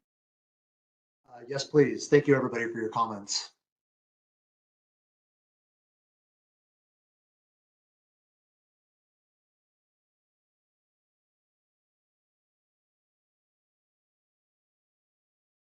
Okay, so just as a side note, we are going to try to take a 30-minute break here around 12:30 or so, but we're going to go ahead and open up agenda item number 8, which is the upcoming proposed changes to cultivation regulations. Turning it now to agenda item number 8, I'd like to invite Deputy Director in Policy and Research at the DCC, Jacqueline, back to present the upcoming proposed changes to the department's cultivation regulations. Deputy Director, the floor is yours. Thank you very much, Chair. Welcome, members. Thank you for joining us today. As Director Elliott mentioned earlier, the Cannabis Advisory Committee serves a vital role in facilitating robust conversation and feedback to develop meaningful, clear, consistent, and accessible regulations to advance the protection of public health and a sustainable cannabis market. Hearing many of the public comments from earlier, I want to acknowledge the thoughtful comments. We are working on many of these issues and considering your input. We have much work to do in this space, and I look forward to working through additional rulemaking efforts with you all in the coming months and hearing your feedback. For today's meeting, DCC is excited to share with you our proposed updates to cultivation regulations and new minimum sanitation standards. A copy of this proposal was released with the committee agenda and can be found on the department's website. We look forward to the discussion and your feedback. One of DCC's first actions upon consolidation of the 3 legacy organizations was to combine the 3 separate sets of regulations into one unified body of regulations applicable to the cannabis industry. We've learned a lot since consolidation, and we continue to learn from experts like those gathered here today in this meeting. DCC has since evaluated existing requirements and identified additional requirements necessary to support the still burgeoning cannabis industry, prevent inversion and diversion, and reduce potential public health and safety risks. The proposed draft regulatory changes included in this rulemaking package reflect the beginning stages of this assessment. I'd like to provide you with a short overview of the proposed regulatory changes in this package. First, streamlining cultivation applications. This draft proposal removes the requirement to submit a pest management plan at the time of application and removes the requirement to submit reports on power usage with the renewal application. It also removes the requirement for cultivators to purchase carbon offsets. Recording of pesticide use. Rather than providing a pest management plan at the time of application, the proposal will require licensees to track the use of pesticides in the track and trace system. Next, transferring plant material from cultivation. First, under this draft proposal, licensees that hold multiple licenses will be able to transfer plant material between premises. Second, cultivation licensees will be able to transfer seeds and immature plants from their premises to a licensed nursery. Regarding temporary events, this draft proposal would extend the time limit on temporary event licenses from 4 days to 30 days. Finally, we're proposing minimum sanitation standards that will be applicable to any licensee who handles unpackaged cannabis or non-manufactured cannabis products, including cultivation for harvest, processing, creating non-manufactured cannabis products, or packaging cannabis or non-manufactured cannabis products. Manufacturers are not included in this proposal because they are already subject to more stringent sanitation requirements. The minimum sanitation standards that the department is proposing include excluding animals from indoor areas or any outdoor areas used for processing, creating non-manufactured cannabis goods, or packaging, immediate cleanup and disposal of any animal waste, cleaning and sanitizing tools, utensils, and equipment used for harvesting, trimming, processing, and packaging, and the use of hand washing or gloves when handling exposed cannabis or non-manufactured cannabis products. That concludes my summary. Thank you, Chair. The department looks forward to the committees and the public's input on these draft regulations. Thank you. Over to you, Chair.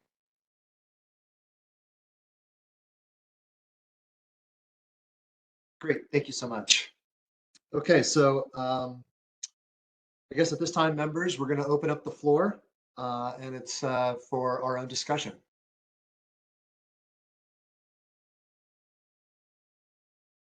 Does anybody have any comments?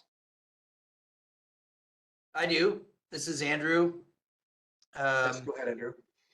Yeah, I think there's some cleaning up of this regulatory text that needs to happen that we can help with. Specifically, section 15011, additional information, section A, subsection 12, for all cultivator licenses except for processors assigned at a station that states the commercial cannabis business shall contact the appropriate county ag commissioner regarding requirements for legal pesticide use. That's not really worked and is really not of value to growers being in compliance with state pesticide laws and regulations. And it's an administrative burden on the cultivator in their application, saying that they promise they're going to call the ag commissioner about pesticide use. I think that should be stricken, and where the section related to pest management plans, I think that just needs to be replaced with a statement that references Food and Ag Code, Title Division 6 of the California Code of Regulations and Division 6 and 7 of the Food and Ag Code, which house the regulations pertaining to pesticide use by people growing plants for sale to the consumer, and identifies all of the requirements for reporting, posting, training employees, certification associated with training employees. There's no reason that DCC can't adopt those in through their BMP regulations by reference. I mean, we do it in other areas of the code when we're talking about referring to the water boards and their regulations. So I don't think that it's, a value to request a assigned attestation that they're going to call the ag commissioner, because they may or may not, and it's so buried in the regulatory text that no one's ever going to get a provisional or annual license revoked because they signed that and then didn't call the ag commissioner or their staff. It also doesn't mean that they're actually going to get an operator ID or train their employees or report pesticide use. The other thing that I think we need to talk about is, there are very, very clear regulations pertaining to pesticide use in crop production.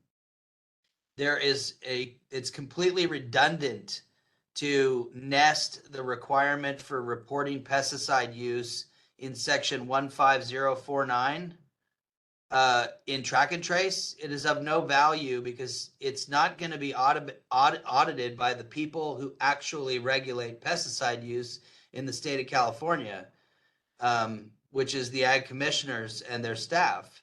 And it's just another administrative burden put on cultivators, nurseries, etc., anyone cultivating cannabis, to force them to put that information in track and trace when they already are required by regulation to submit pesticide use reports monthly to the ag commissioner in the county in which they're cultivating. So, I think we can strip that pesticide use reporting requirement from 15049.1 section 5A through F, and in the code section related to pest management plans, we should, in the pesticide use requirements section 16307, rather than striking that entire section, just say that every cultivator shall comply with all applicable pesticide laws and regulations found in Title 3, Division 6 of the California Code of Regulations and Division 6 and 7 of the Food and Agricultural Code. That would cover everything.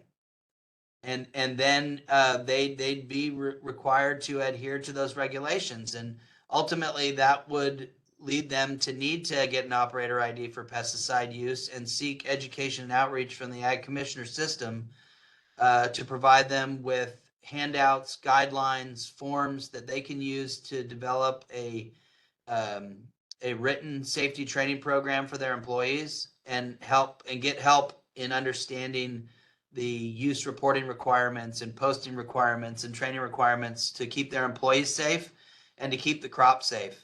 It also will offer more transparency to pesticide use statewide, because I don't know if everybody's aware of this, but for those cannabis operators that do have operator IDs and do submit pesticide use reports, they are receiving regulatory inspections from ag commissioner staff on application inspections, headquarters inspections, which are basically records audits to look at the safety by which they're storing pesticides, and any products encountered that are not appropriate for use or haven't been identified as safe to use on cannabis are either able to be confiscated or removed from the cultivation area, and enforcement actions can be taken at that point in time. So, I think if it's the goal of DCC to create more sustainable regulations and to streamline applications, then we have the opportunity through this committee to reduce some redundancies that are not necessary. as well as to collaborate between DCC and ask DCC to collaborate with ag commissioners and DPR on more proactive regulation and enforcement of pesticide use in the regulated market, which will offer the law enforcement division in DCC the opportunity to spend more time focusing on black market operations and illegal pesticide use in partnership with other resource agencies such as the Department of Fish and Wildlife and DPR. So that's my put right there. Thank you, I'd just Andrew. like to echo what Andrew was saying. I think that you put it better than I ever could. I would love to further discuss the implication of the redundancy of having to submit pesticide usage within metric and what power metric actually has in policing that information. And also the knowledge that metric has in the discrepancies of pesticides that are allowed between counties.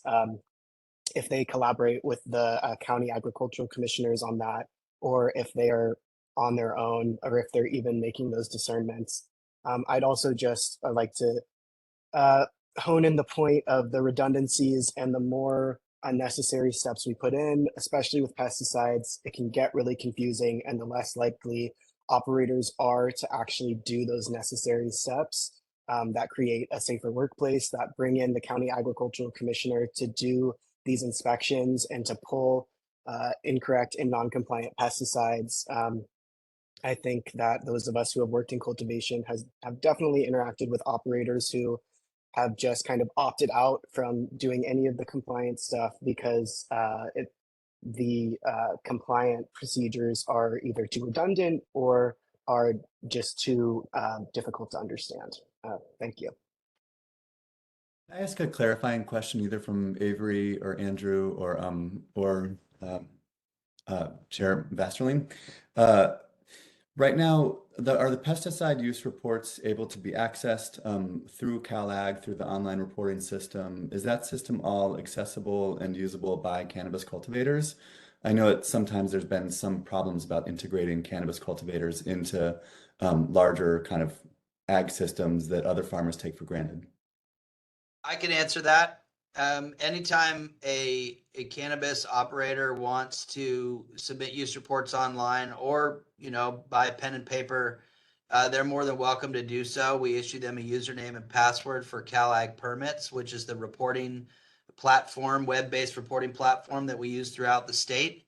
Their use reports are submitted through that. And then all those use reports are actually audited by our staff and by Rachel Kubiak, who is the cannabis program supervisor at the Department of Pesticide Regulations.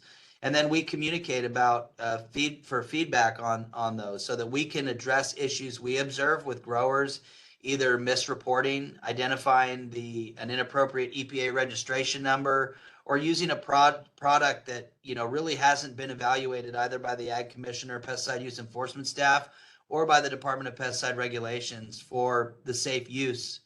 Because DPR is working on their list, similar to what the state of Oregon and the state of Colorado did years ago. And it's a matter of working with the legal team at DPR to be able to push that list out so that growers have a list of products, of EPA registration numbers to pick from when they're going to apply pesticide products to cannabis. I think that something needs to happen at the federal level, of course, because for pesticide products to be and manufacturers to register a label with federal EPA with that particular crop commodity on it, that crop commodity has to be a legally identified crop commodity at the federal level. And it has to go through that EPA registration process before it can be submitted to Cal EPA and DPR for use in California. So the criteria that we've been using in the state is to look at, hey, does it have a tolerance requirement with the California Code of Federal or the Code of Federal Regulations? And then does it have a label use broad enough to include use on cannabis? Then we can allow it as a state agency. We could allow that, and so that's really where we're at right now. And we're talking about products that have a food use, that don't have a tolerance requirement, and that, for lack of a better term, are more or less benign. Either they're FIFRA exempt from residue tolerance, or they're organically acceptable. But yeah, when it comes to reporting pesticide use, every cannabis producer, cultivator, nursery or cultivation license type has the ability to submit pesticide use reports online. And every ag commissioner's office in the state that has legal cannabis and a regulated market in their county has the ability to support people in understanding how to do that. And just one follow-up question. Is there anything gained by passing it through the metric system that isn't currently gained in the current system? Because we've also, other than extra work for cultivators, as we've heard a fair amount from the open session before. I don't see, from a pesticide regulator's perspective, I don't see a benefit to including it in track and trace other than DCC being able to identify that they're also tracking pesticide use through track and trace. But it's really a redundancy, and rather than try and do something that's outside of your wheelhouse, where your ability to the ability to regulate and the breadth of regulation provided by ag commissioners is so much broader, as is the enforcement authority, it seems more logical to seek contracts with California ag commissioners, like we did when it was at Cal Cannabis Cultivation Licensing, to hold contracts to do regulatory and licensing inspections of those growers in their counties. Because there's so much more, because we can also look at what are our local regulations in addition to state regulations, as well as being able to cover the pesticides in a more holistic manner. And provide outreach and education that we have the experience, capacity, and expertise to do. So I don't think there's a benefit to including it in track and trace. I do think we need to reference the appropriate code sections that regulate pesticide in the state by reference in the pesticide use section in the BMP code pertinent to DCC's regulations. And then we can work with growers to make sure they're using the appropriate products, because I think the whole reason that we've found folks using products that aren't even tested for is, everybody's looking for a workaround. And if they have a pest issue and they can't get an answer, or they don't feel like the product is hard enough or strong enough for, say, the mite issue they have or the fungus issue they have, or they're trying to create more biomass with plant growth regulators and wait, they're going to look at that list of products that California is testing for through the regulations, and then they're going to go find new products and new chemistry. And we've seen that happen already. So, I think also it would be beneficial to see DPR and DCC work collaboratively, either to work on tolerances. And I know there've been conversations on this subject, but the quicker we can get to more collaboration between DCC, DPR, and the ag commissioners, I think the better off the growers and the market will be. And anywhere that we can reduce redundancy in this regulatory package, we should. Hey, Andrew, Antonio, I have a quick question regarding some of this.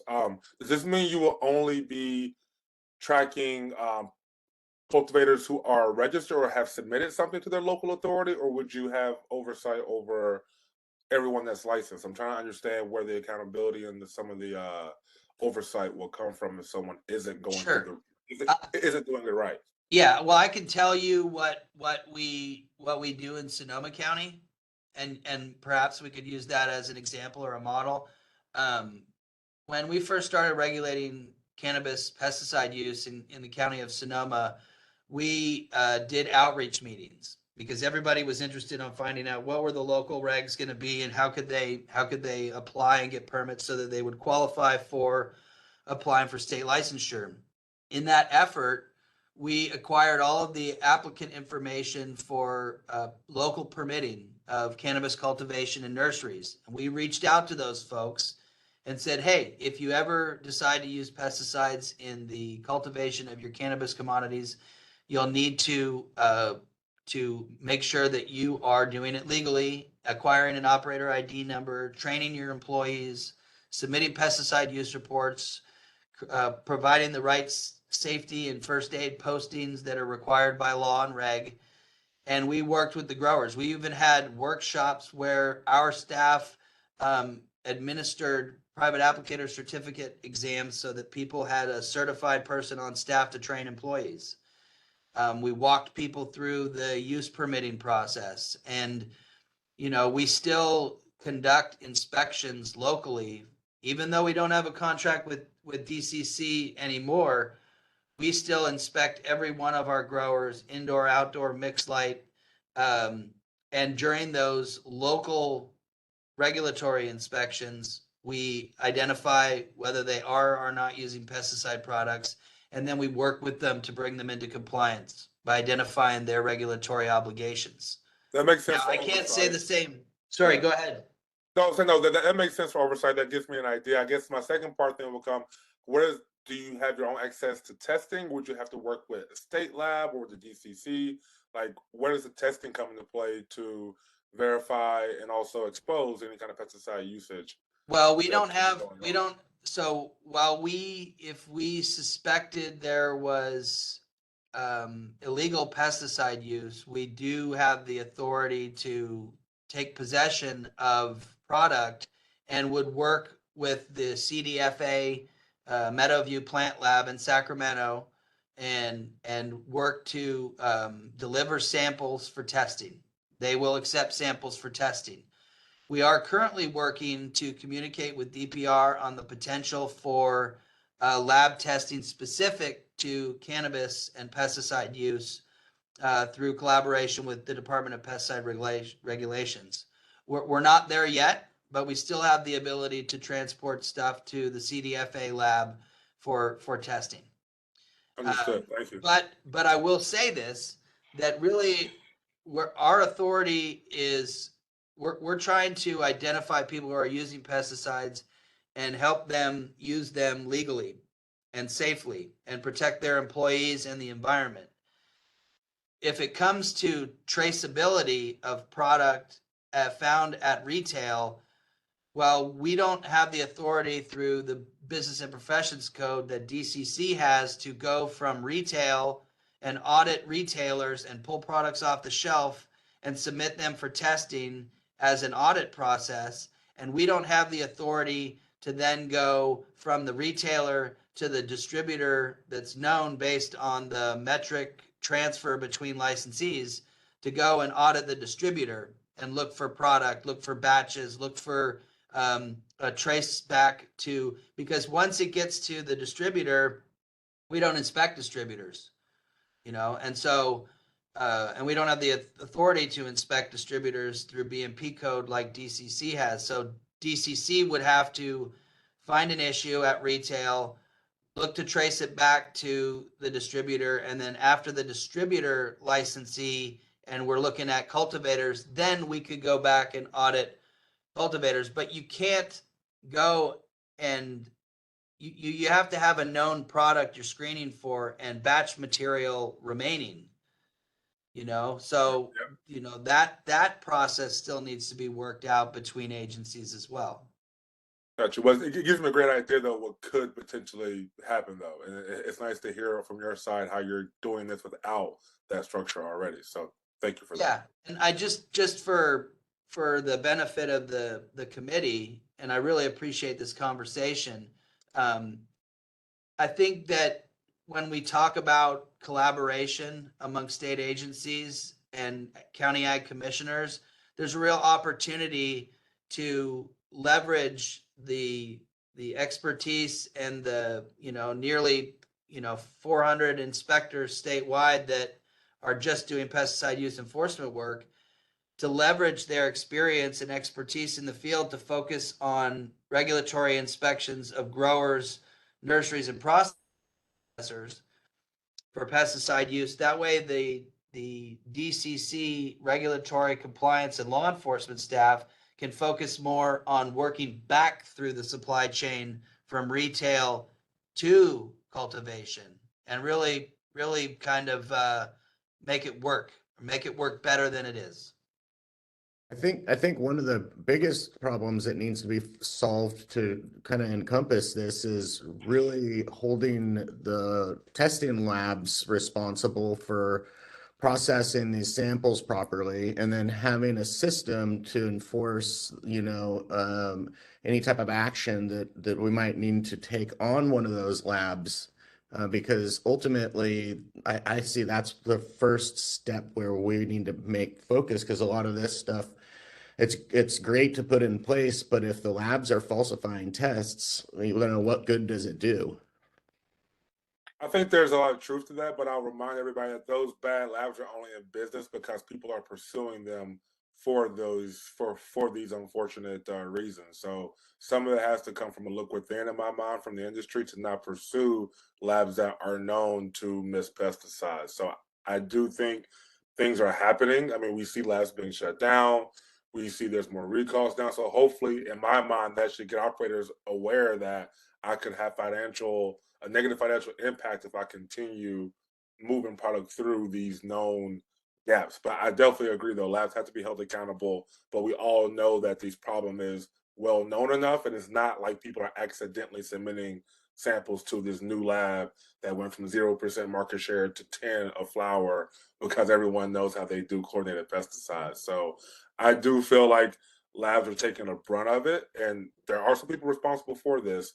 But I do think the industry also has to realize that this isn't some cultivators aren't unaware. Like cultivators were aware of these problems prior to any article coming out. I just wanted to state that. I'm not disagreeing with you, Brandon, but I definitely wanted to acknowledge that these are known problems within our industry that we're perpetuating by supporting these bad operators.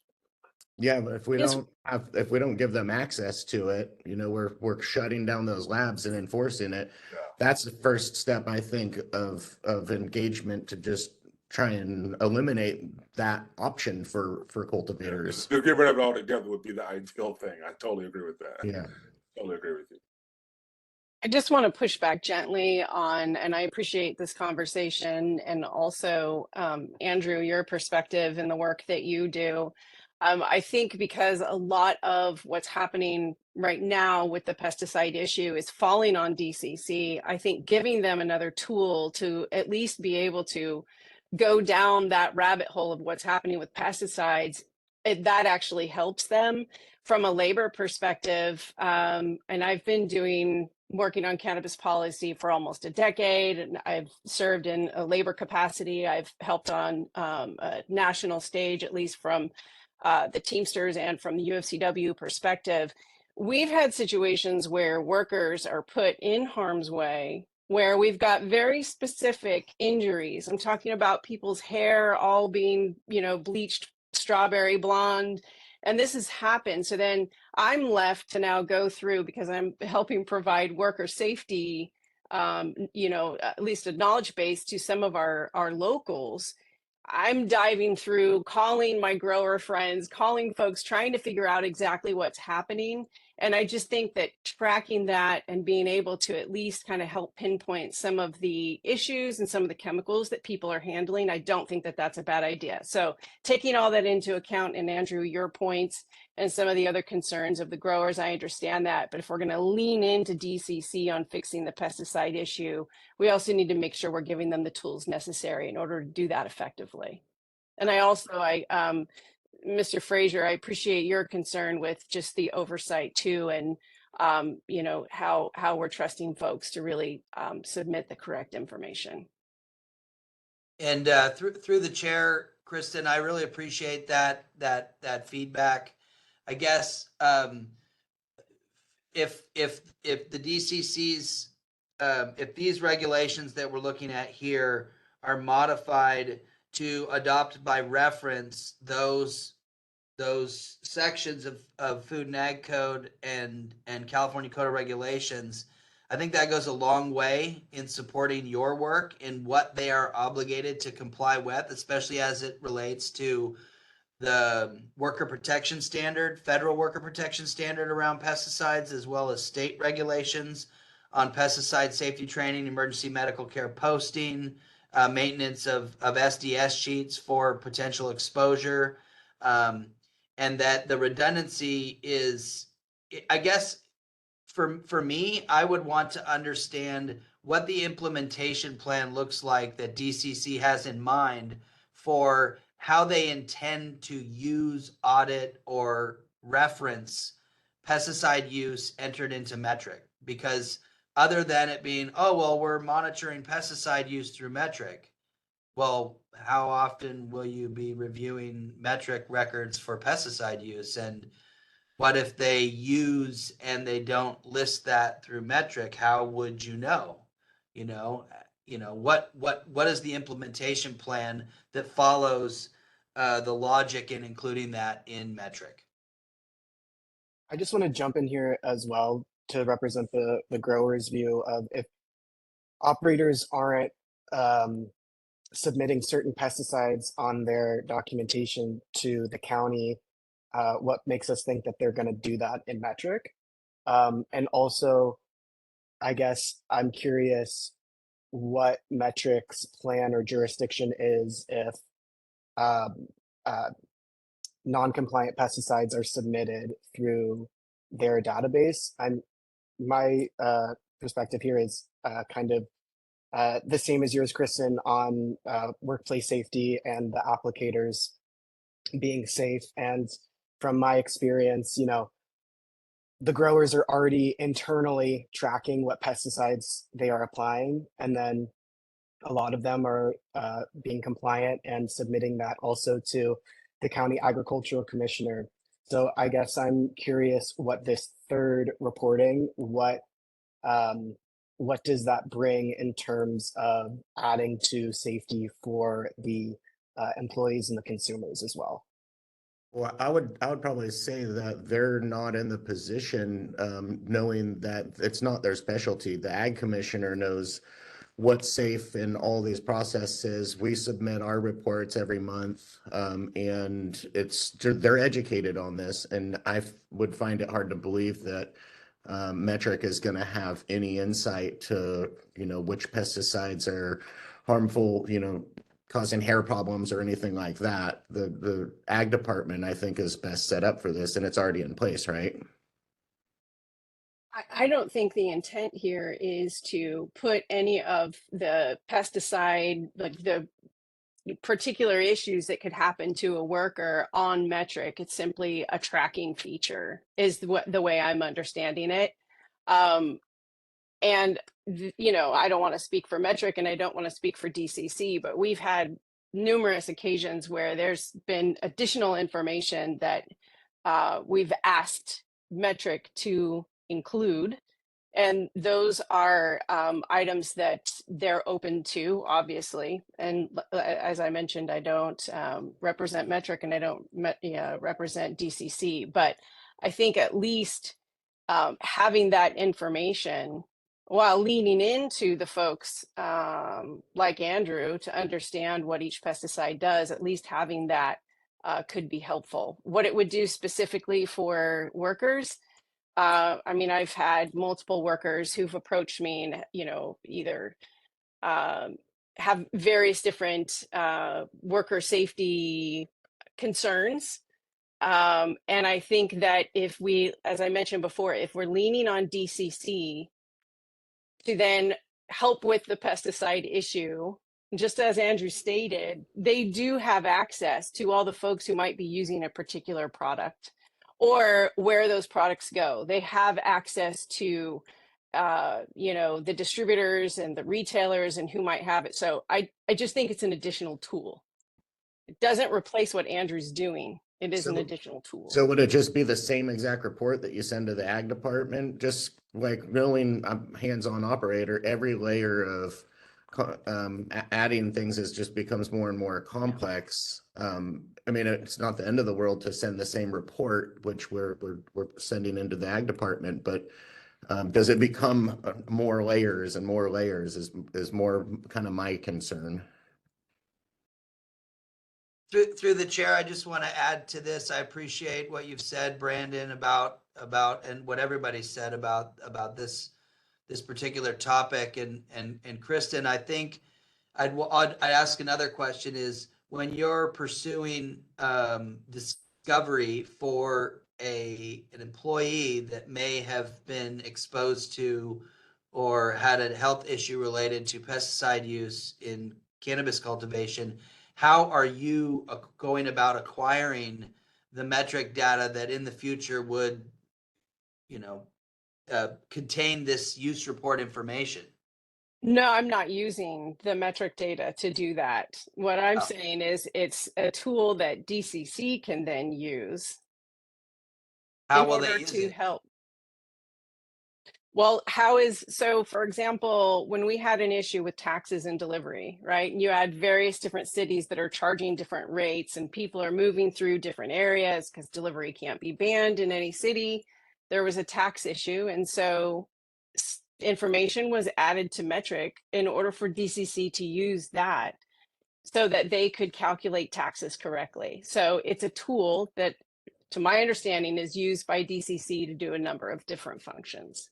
I guess then what I would posit is that I don't see the utility in this tool as it relates to an increase in compliance or collection of fees, taxes, etc. Respectfully. Right. No, I understand that. That's just an example, as to how DCC would use Metric. And, delivery also was not part of Metric. Delivery was added to Metric in AB 195, I believe. And so it's not a static tool. I think it's something that can bend and move as needed. Then my only response would be for us to even discuss the utility of use report information being entered in Metric would be how DCC plans on using that information to gain additional compliance in the industry.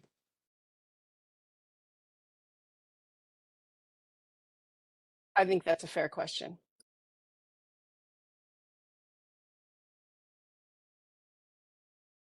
Does it, I guess my question also is just that in order to trace it back from the product that has failed through an inspection, to be able to trace it through the supply chain back to where the issue occurred, is metric necessary in order to trace that back, I guess?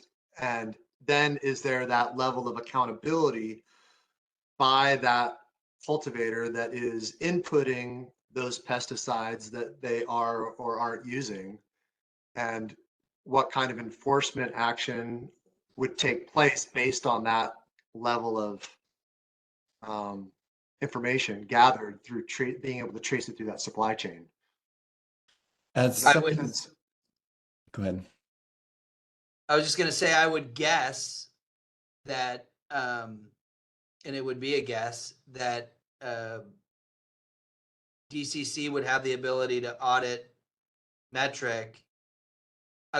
That's assuming, especially if it's an illegal pesticide or an active ingredient that hasn't been approved for use on cannabis, that they've actually reported that use through Metric, that it could actually be used as a form of traceability. I don't feel that it could be, and unless there are significant enforcement repercussions for not reporting use through Metric, like suspension of a license or revocation of a license, then to me, from a regulatory perspective, it's a straw man. And it's nothing other than, hey, look, we're recording and keeping record of pesticide use used by licensees through Metric, because it'd be much easier, I think, to just look at the transfer between licensees and say this batch was transferred from this distributor to this retailer, and which cultivation license did it come from to get to that distributor, and go back through the license number and the identity of the license holder, rather than all the other superfluous data in in some cases. I'm not saying all the data is superfluous in metric.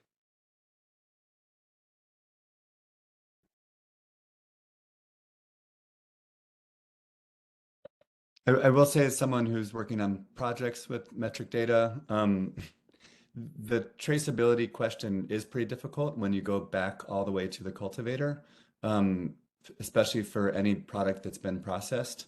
And so, of course, the chain of custody too, all the way down the supply chain, is going to be pretty complex. So, I mean, there's going to be nothing, conclusive about where the pesticide-ridden product actually entered the supply chain, because again, it could be at any other point beyond the cultivator. But it seems to me that we have to weigh the costs of this data collection with the benefits. And what I'm hearing from some sides is that there's not much value added here in terms of what the data gained by metric is providing, and something that we could actually just make more clear with specifying the already existing rules and infrastructures that cultivators are obliged to take part in, and that the value added really isn't that great. In fact, it's maybe negligible. But I think we should think then of what are the costs of this data collection. And as we heard from a number of speakers in the open session before, with items not on the agenda, this regulation for cultivators is really a death by a thousand cuts. Our own research at UC Berkeley identifies and explores this issue in several different papers. This is also a question of balancing these questions of public health with also a sustainable industry, as we were admonished earlier in the call by the director to consider this kind of weighing factor. And to me, this is one moment where we actually need to think about the sustainability of the industry, particularly of smaller cultivators and people that are already struggling with regulatory overload and reporting requirements, to another tool that might be nice to have, might be useful at some point, but actually is just duplicating a lot of the data that's already been collected.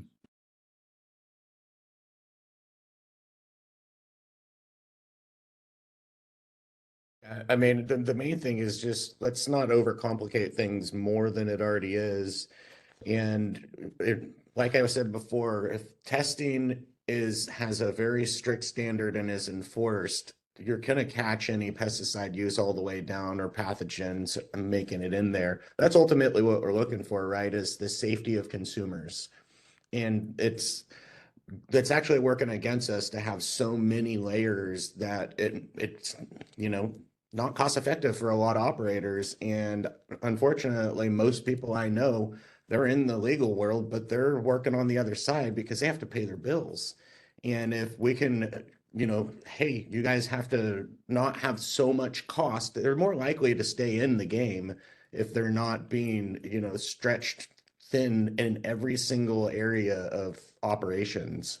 So making it easier for people, but still having the strict testing standards, people are more likely to fall in line with that if they can afford to stay in business.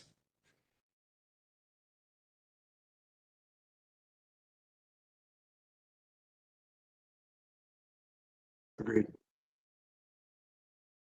Hey, Andrew, it looks like you're muted if you're talking.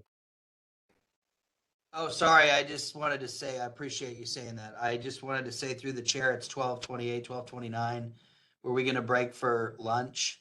And then if we are, I do feel like Brandon's topic of discussion warrants more deliberation, especially as it relates to environmental review redundancies between local jurisdictions and state.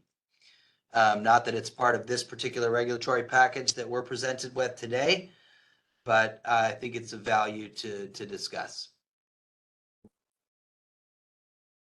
Thank you, Andrew.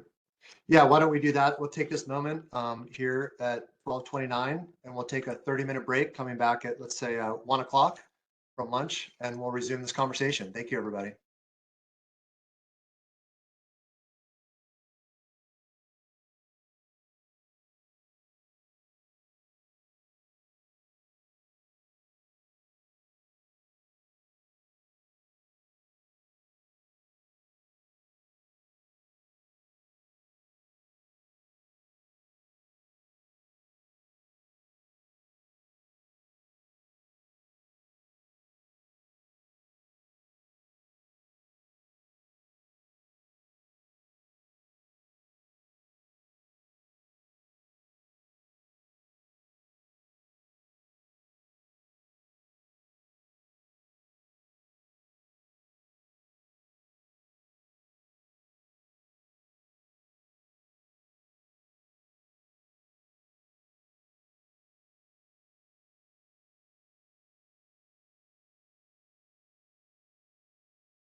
Hey, welcome back, everybody. It's 1 o'clock.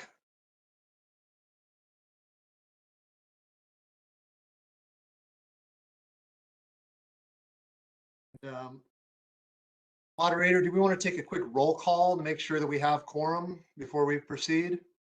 Yes, that'd be a great idea. Great, I thank you. understand that Member Heidelbach will be a little bit late returning, so let's get going and see who's here. Member Cohen.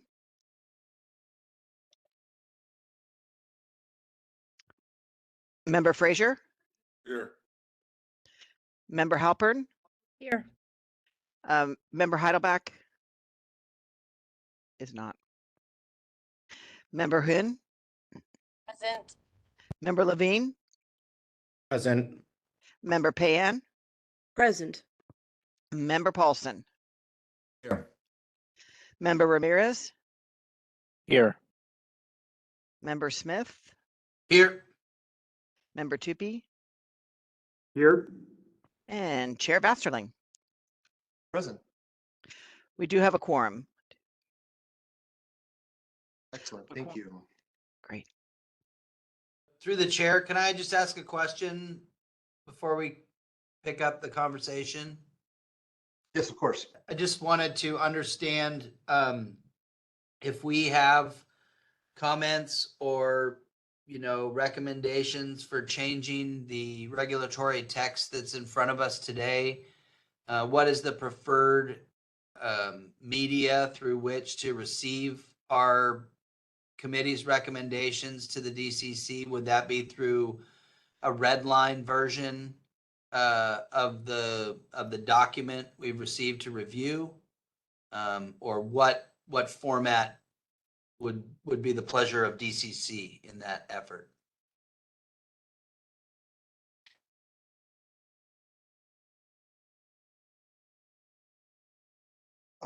Moderator, are you able to answer that question, or is there someone able to answer that question on behalf of the DCC? I think they're talking about it right now. So got it. Okay. One second. Hi, this is Sarah Gardner, counsel for the committee. You would be able to make a recommendation during this meeting, and then you would vote on it. You would make the recommendation, have it seconded, and then take a vote. And if it passed, you would make that recommendation would be made to the department. Is it possible to submit them in writing? Because I believe he has some pretty detailed suggestions. I believe that's probably why he's asking. So for him to get it in writing, he has to verbally tell the chair. I can bring it to another meeting. Yeah, so if you wanted to do feedback in writing like that, we could do another, a subcommittee for cultivation where you would present some of that redlining, and then you would adopt that recommendation and move it forward to the committee as a full recommendation, and then that would be presented to the department in redline. Would that time delay be an issue if we don't get one today versus after, time to host the second one? Would that potentially jeopardize the incorporation? No, that would be okay. That's excellent. I really appreciate that. And thank you for the clarifying questions, Mr. Frazier.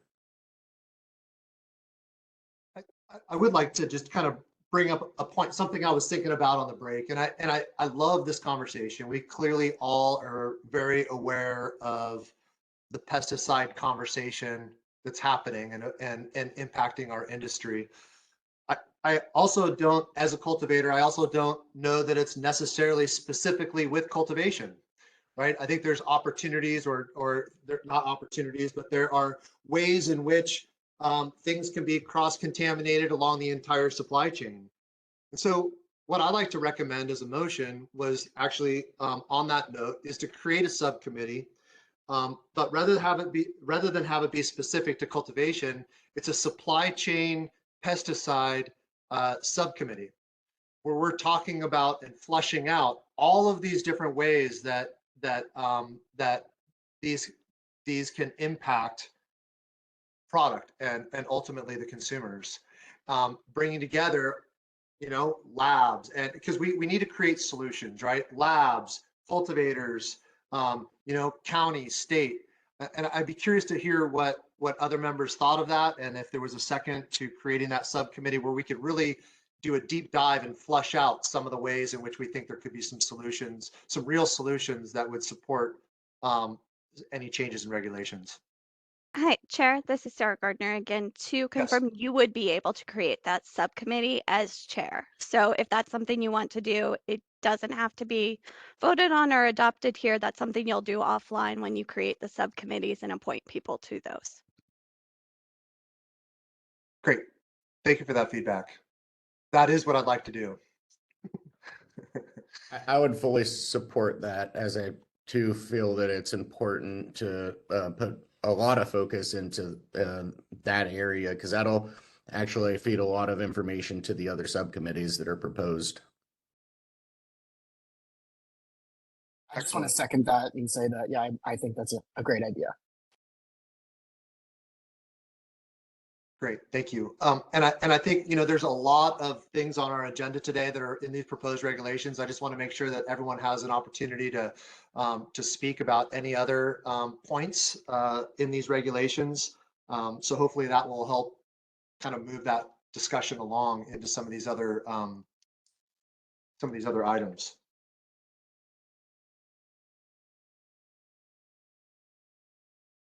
Is there anything in particular that anyone else would like to bring up for discussion? Just to confirm, we are only talking about the amendment to the cultivation regulations right now, right?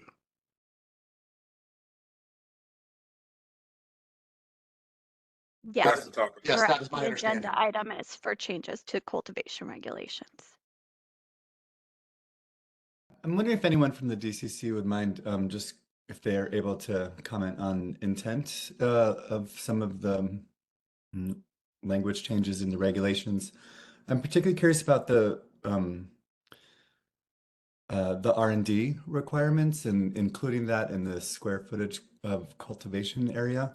And I'm just curious if there's any data on how much space is often taken by R&D or claims R&D or any tracking of that space already. Is it generally like 5%? Are people doubling the size of their farms with R&D? Like what's the need for kind of incorporating that into the cultivation area? If there's anybody that can speak to that.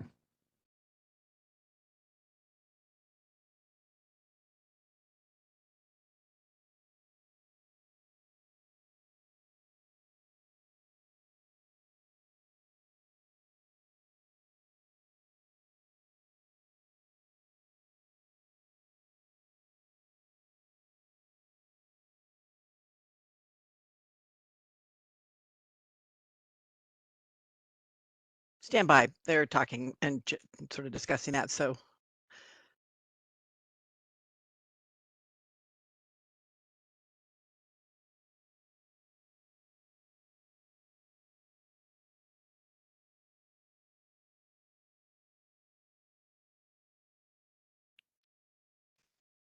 This is Sarah Gardner, Council. So we don't have specific data available right now that we could share. However, like if this is something you're interested in, the whys of why these regs are being, we could put some additional information together and go over the justifications for these at a future subcommittee. And if you're raising the issues now, those would be something we, like, if you ask the questions now, we'll be able to gather the data and information and have that available.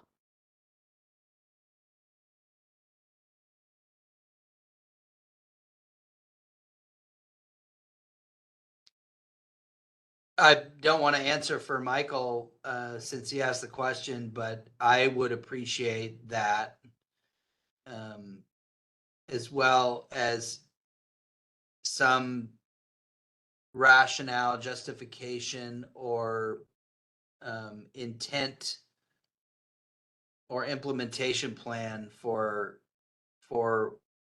say, for instance, what is the value of including pesticide use report information and metric, as well as what Michael identified as the R&D area.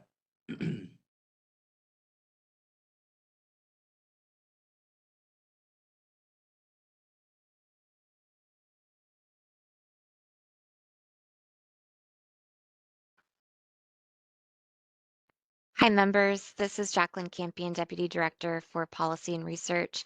Just wanted to clarify, this is truly our first pass at the draft proposed regulations, and we're not even into the Administrative Procedure Act rulemaking process yet. This is one of multiple opportunities to provide input, and we really do want to have that robust and thorough conversation. So there will still be a formal 45-day public comment period after we've considered everything that we've learned today and continue to do work on these regulations. And at that time, you will have the opportunity to view the full rulemaking package. This is just our first pass. So just wanted to clarify that for today's conversation. More to come. Thank you. Great. So if this is kind of an ongoing process, then one just friendly suggestion is potentially considering thinking about like correlating the amount of R&D allowed to the cultivation area that's already licensed. Because to me, it seems reasonable that you might want to have, 5% of your cultivation area be for R&D. I'm just throwing out a random number there, but that seems to me to be pretty logical in terms of just generating seeds, in terms of thinking about what kinds of cultivars are going to grow in certain areas. And if it comes down to dollar and cents, where you're deciding whether or not to figure out a better cultivar versus, maximizing your production for your business to operate, then it might not be the best trade-off. But just a friendly suggestion around consideration for this. And I would only add that a number of county ordinances throughout the state have provided for a percentage of, based on a percentage of cultivation area, an amount of R&D square footage as a percent of whatever their license type is or maximum licensed canopy is, so that they are allowed that in addition to their flowering canopy, so that they're not using some of what they're paying their license fee for to do something that, in every other facet of plant agriculture is just part of the production system.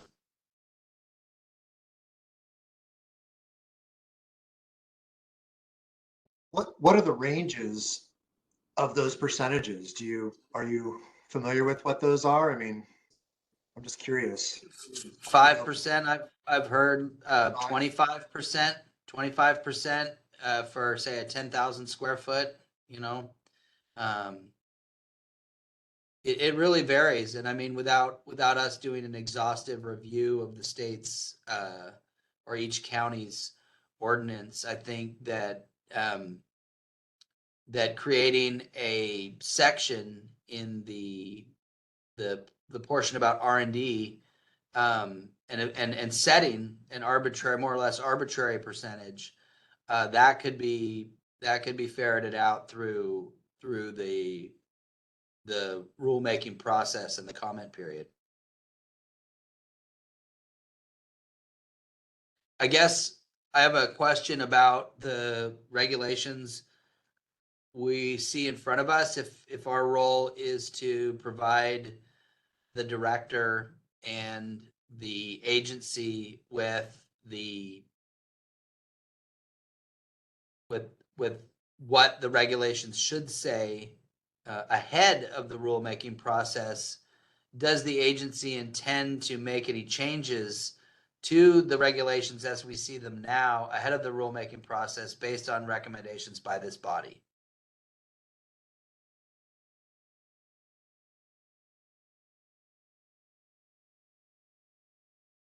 Can you answer that, Jacqueline?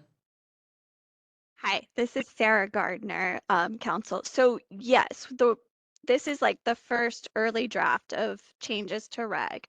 And then as you make your feedback, we will take that into consideration, make edits as necessary.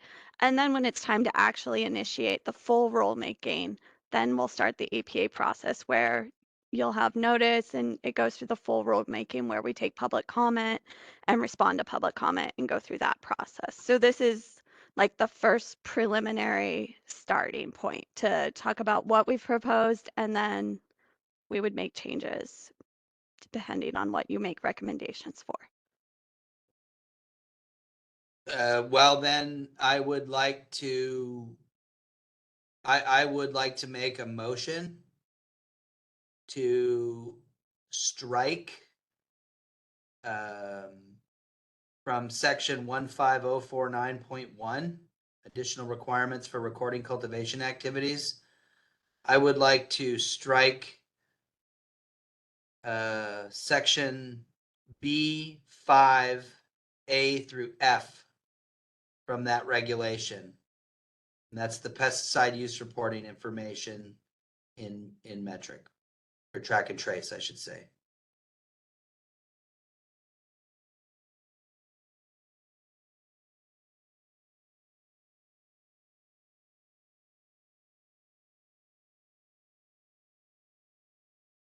And is there a second?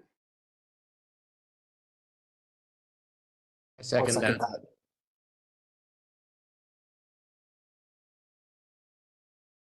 I think you got two people, but Okay. sounds good.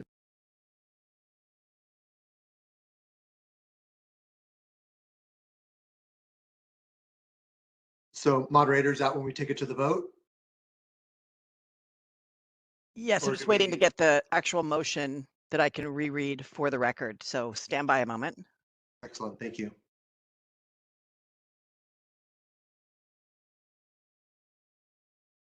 And to confirm, if you're going to make the recommendation, you'll need to take public comment on the recommendation before you go to a vote.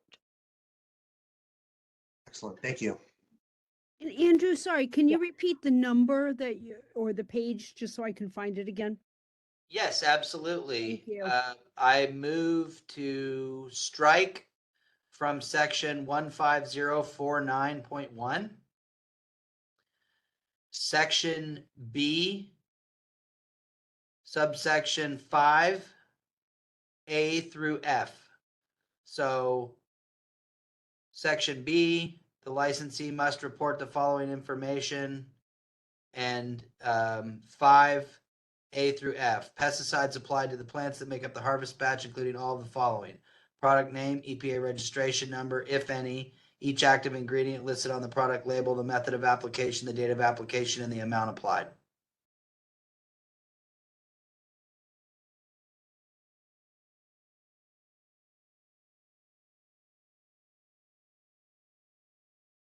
Thank you. Thank you.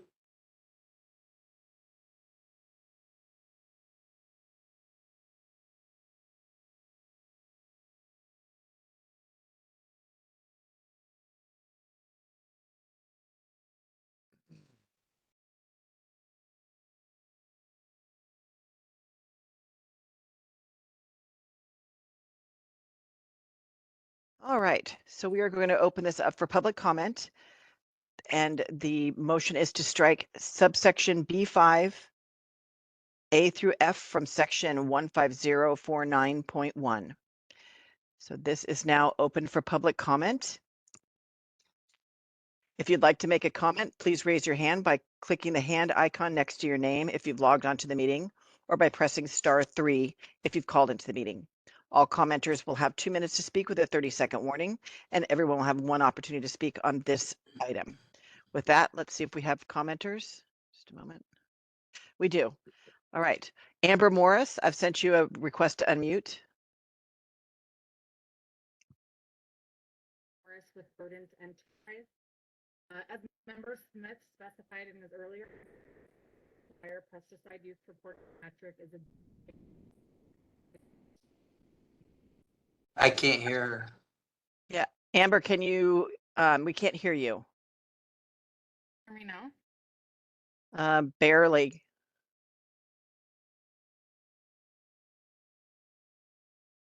Yeah, raise your hand again when you can.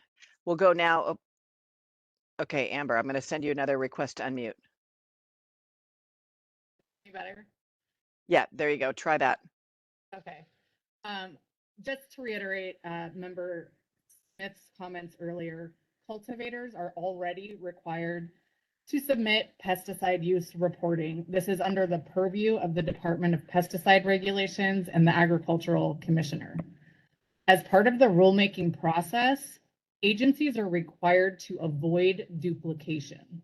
They're required to look at existing laws and regulations. This is under Government Code 11349. And each agency who is amending or creating regulations should already be looking at whether or not it's duplicating existing requirements. And this is to avoid exactly what this requirement would create, a duplication of unnecessary work for cultivators. The proposal highlights the need for DCC to work closely with their sister agencies on the proposed regulations.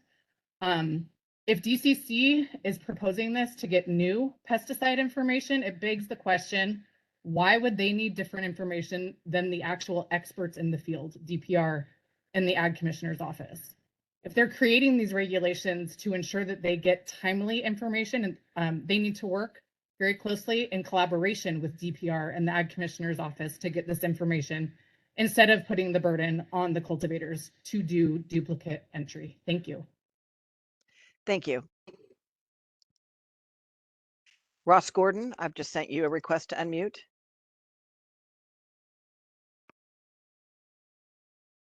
Ross Gordon with Origins Council. First, I want to say really appreciate just this really detailed, thoughtful conversation about these pesticide reporting proposed regulations. I think there were so many great points raised by different committee members. Would definitely echo the conversation on the redundancy of these regulations. And maybe as sort of a broader, almost philosophical point, I think there's a lot of elements in our regulations where there are existing structures within agriculture for how to deal with certain agricultural specific issues, and really taking a hard look at those structures before replicating them in a different agency, I think could be worthwhile in a lot of different contexts. One thing I wanted to add, which I think was discussed a bit, is I appreciate the direction of the conversation towards creating a subcommittee that really is looking at laboratory testing, quality control issues along the entire supply chain. I think it's worth pointing out there's a lot of reasons why a cannabis product could turn up hot for pesticides that don't have anything to do necessarily with the grower's pesticide use. So there could be dirty nursery stock, soil contamination. You could have contamination happening downstream at the packaging level. The manufacturing process, for example, equipment used for extraction could have contamination. So there's a lot of different parts of the supply chain that all have a role to play in this. And I think from our perspective, what's really needed is to work towards a comprehensive solution to the problem that I think is pretty well discussed at this point, of a lack of public trust and confidence in the laboratory testing system. So really appreciate the movement towards a more comprehensive discussion on that in the subcommittee, but don't feel that these specific regulations around metric testing or metric tracking of pesticide information are really going to advance that goal forward. And so really support the motion that was put forward. Thank you. Thank you. I'd like to remind everyone we are taking comments on the recommendation to strike the items from section 15049.1 B5A through F specifically during this comment period. So with that, I'll go to Sequoia Hudson. I've sent you a request to unmute. Hi, I think I was going to comment on the wrong item. I heard mention about the R&D proponent of these comments. So if you're only doing it on the pesticide regulation, I'll hold my comment. Thank you. And Tamara, I've sent you a request to unmute.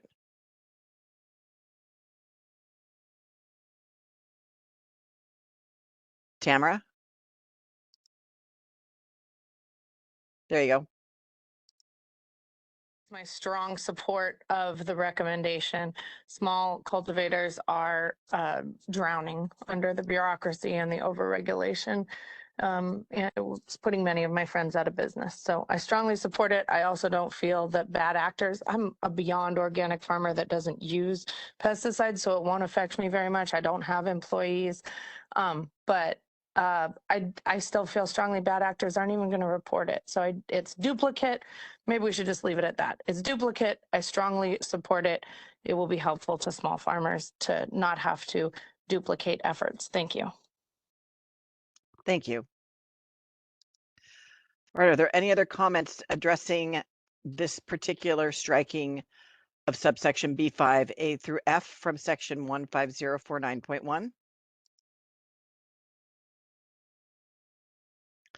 It looks like comment is over for this.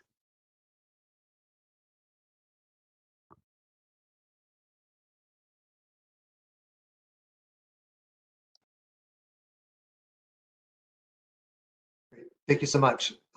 We'd like to go ahead and move into a vote on this motion. All righty.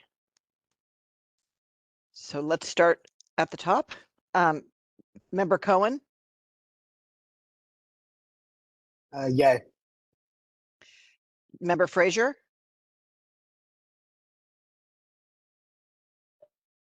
Yay, sorry. Member Halpern, Yay. Member Heidelbach,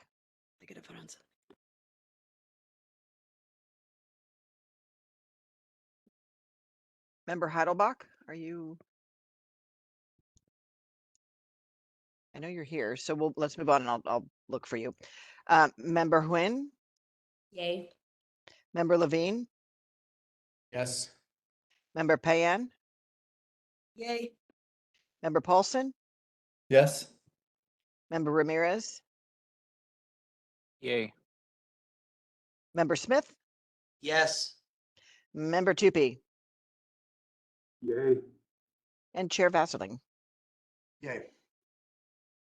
All right. It passes. Let's see, one moment. Can you just bear with me one moment? I need to see if Member Heidelbach is in the audience. There she is.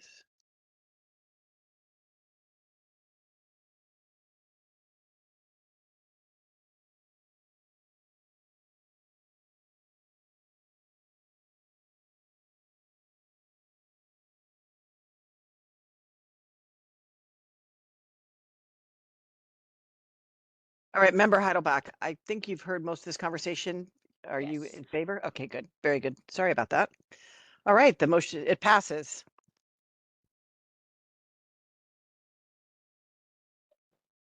Thank you.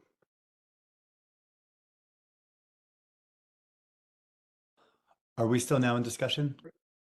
We are still in discussion, yes. Okay. Going to ask Board Member Smith if there was comment earlier on section 15011, additional information, subsection 12, about the County Agricultural Commissioner. It seems, Board Member Smith, you were making a recommendation about potentially replacing that or removing it, but it also seems like there needs to be a place for citing the appropriate either CDFA or Department of Pesticide Regulation laws that might be good for cultivators to be made aware of and understand, potentially attest to, as this is the additional information section. I'm wondering if there's like a replacement resolution you have in mind? Yeah, so that item 12 in, excuse me, it was 15501. Is that right? 15011. It was striking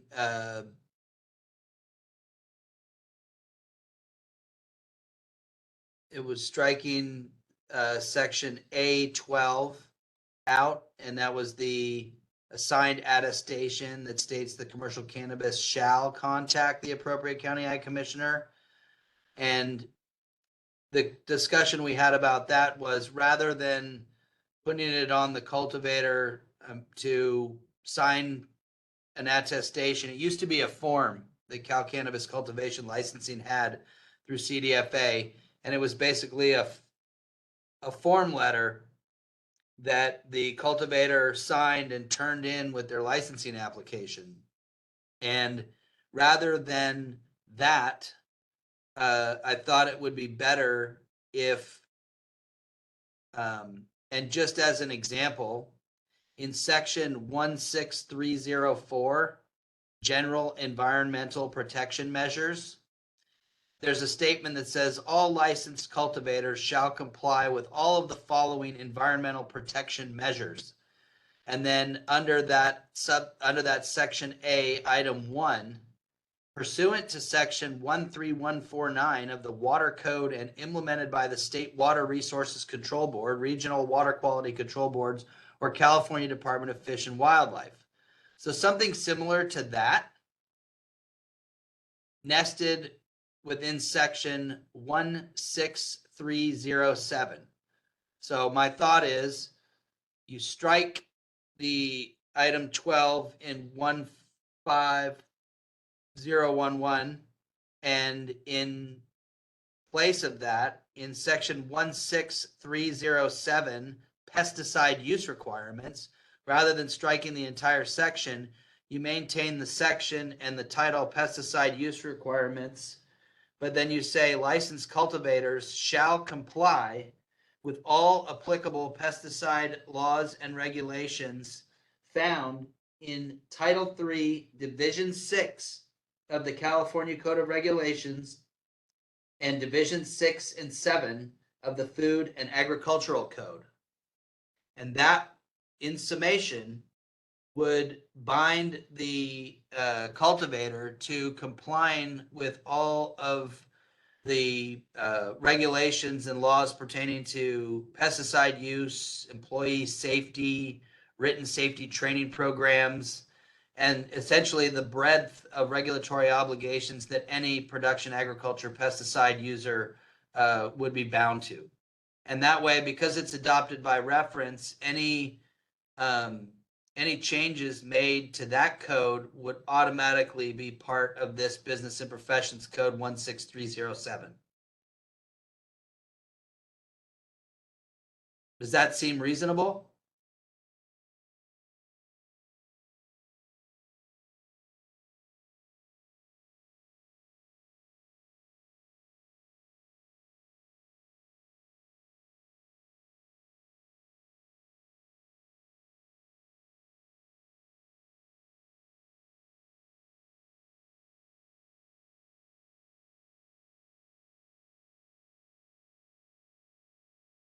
Hearing nothing, I will assume that people are either in favor of it or indifferent to it. Hearing no opposition, should I make a motion to that effect?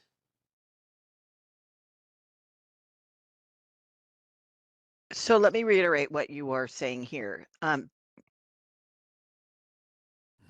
This is what we have. Strike section 15011, subsection 12, and replace in 16307, pesticide use requirements. Licensed cultivators shall comply with all applicable pesticide laws and regulations found in Title III, Division 6 of the California Code of Regulations and Division 6 and 7 of the Food and Agriculture Code. That is correct.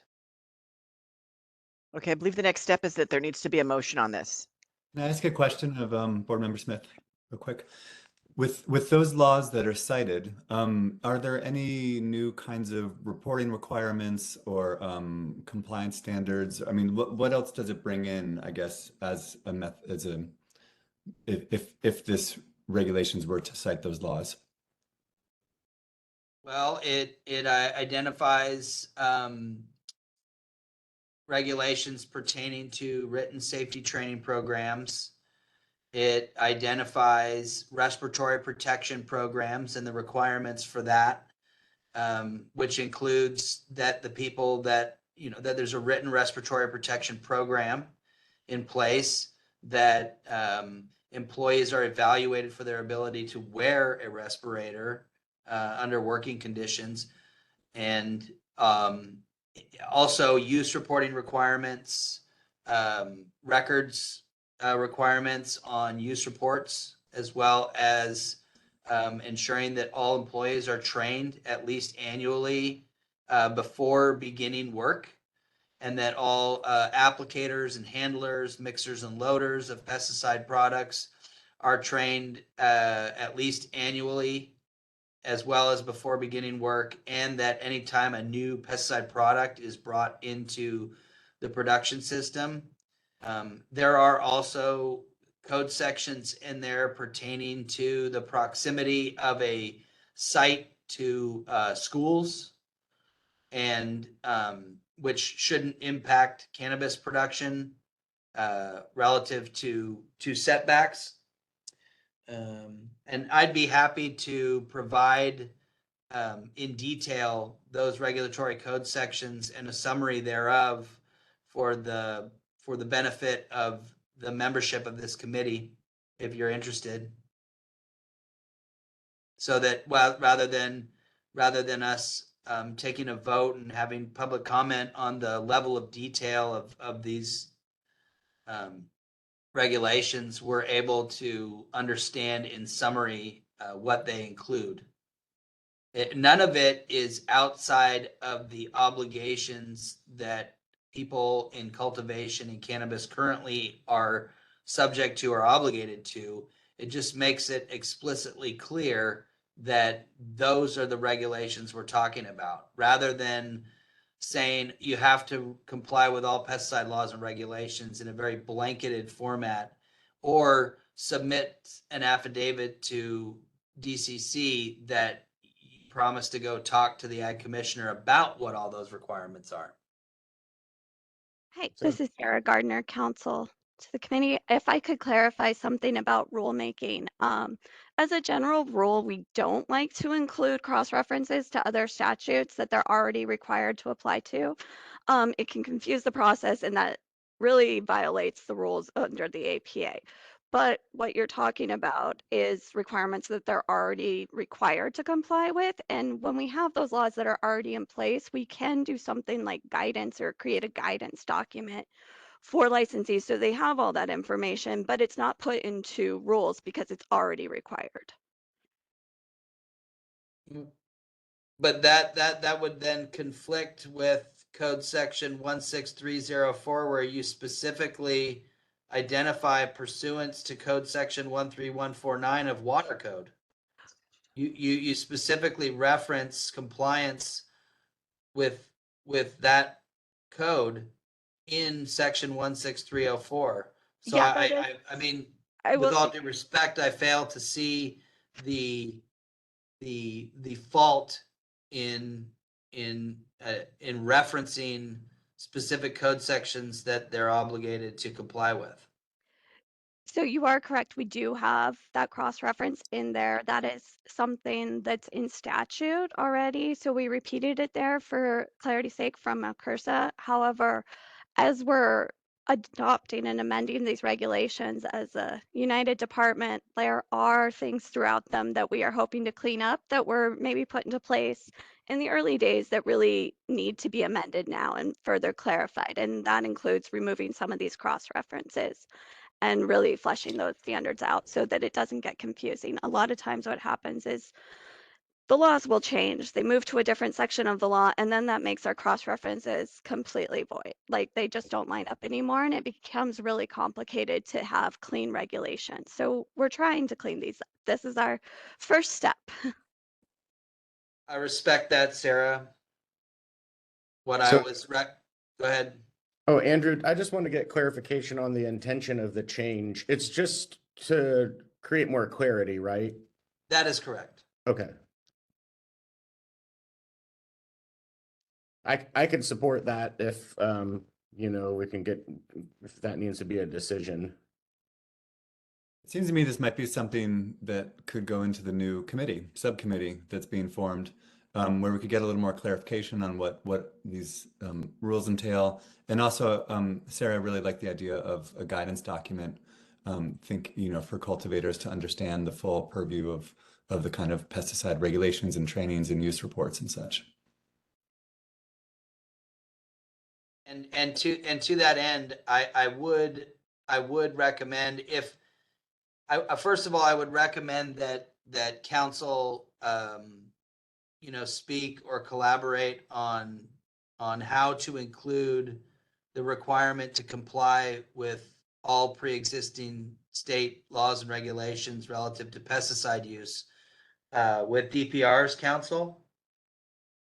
And I don't think there's anything wrong with maintaining the section 16307 pesticide use requirements and an identification that A, licensed cultivators shall comply with all applicable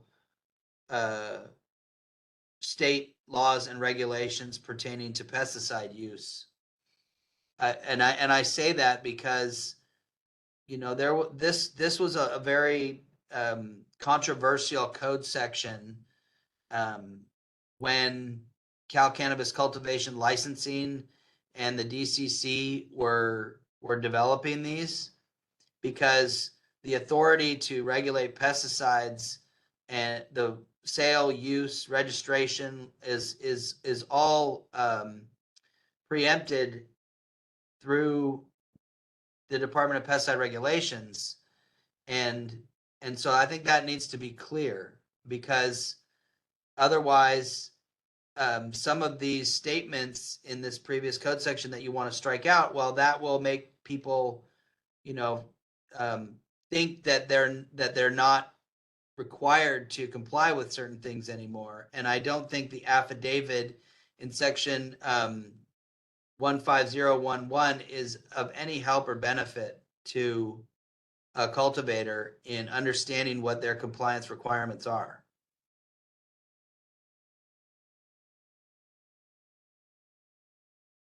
I would definitely agree with that. As a cultivator, we do look for clear direction on how to comply. And when some of the things are a little vague, then it's up to kind of our interpretation. So more clarity, I think, on this one is not a bad thing.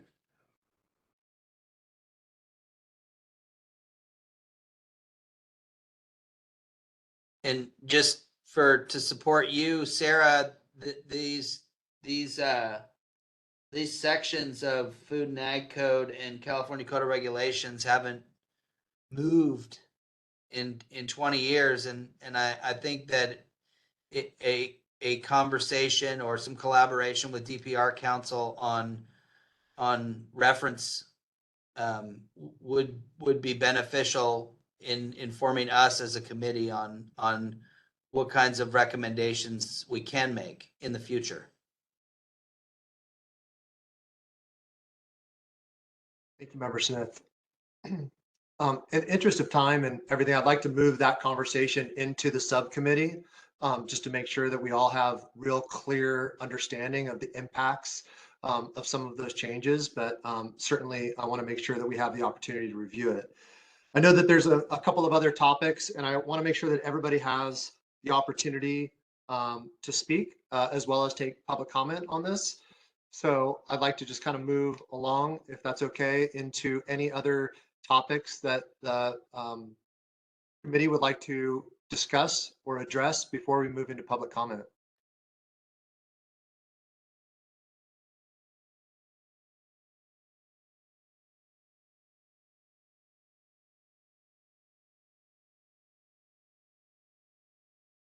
Okay, hearing none. Moderator, can we go ahead and move into public comment and open the floor regarding specifically Yes. the agenda item number 8. Yeah, just one moment though. Give me just a second.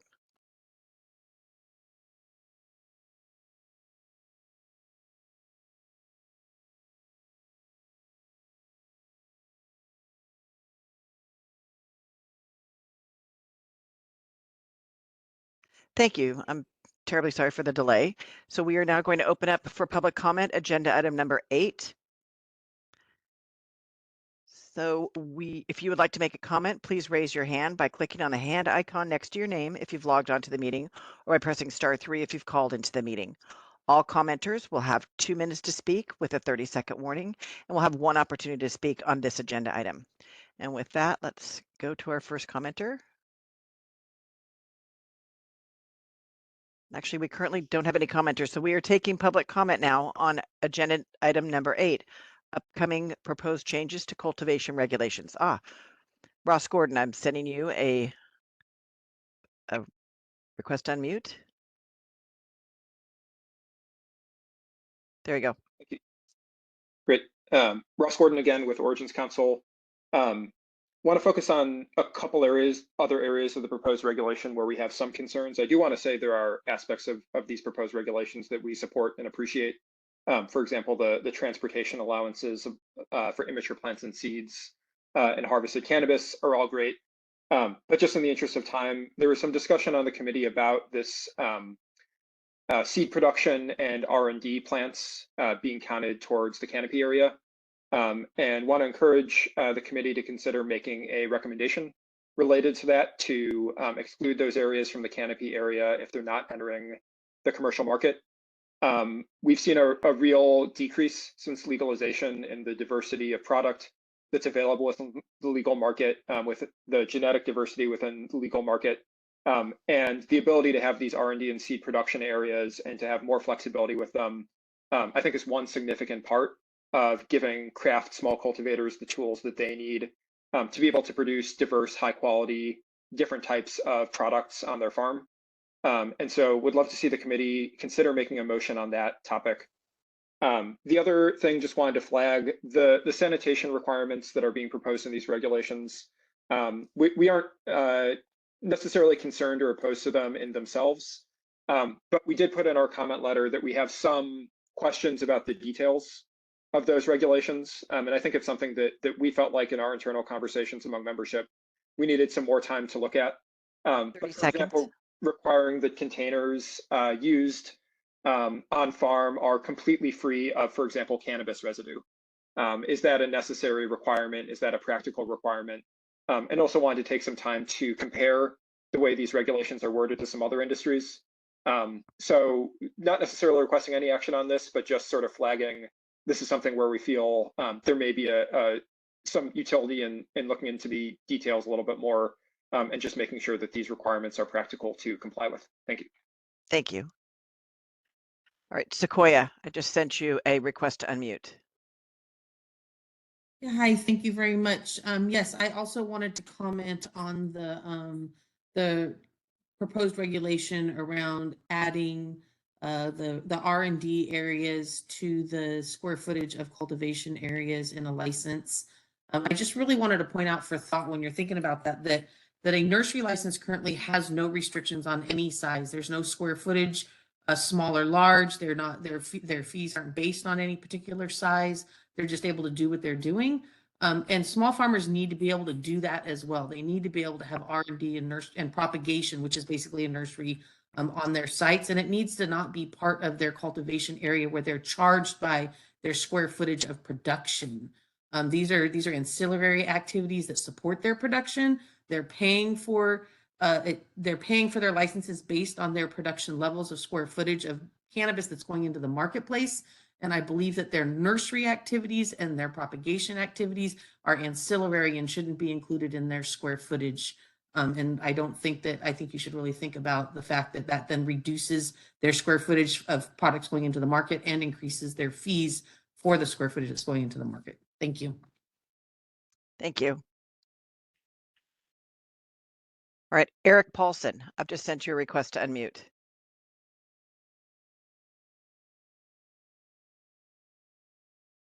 Eric, I'm gonna send you another one, Eric. There you go. My name is Eric Paulson. I am lab director at Infinite Chemical Analysis Labs. We do cannabis. We're one of the cannabis testing labs in the space. We've done a lot of work on exploring the levels of pesticides, both regulated and unregulated, in cannabis products.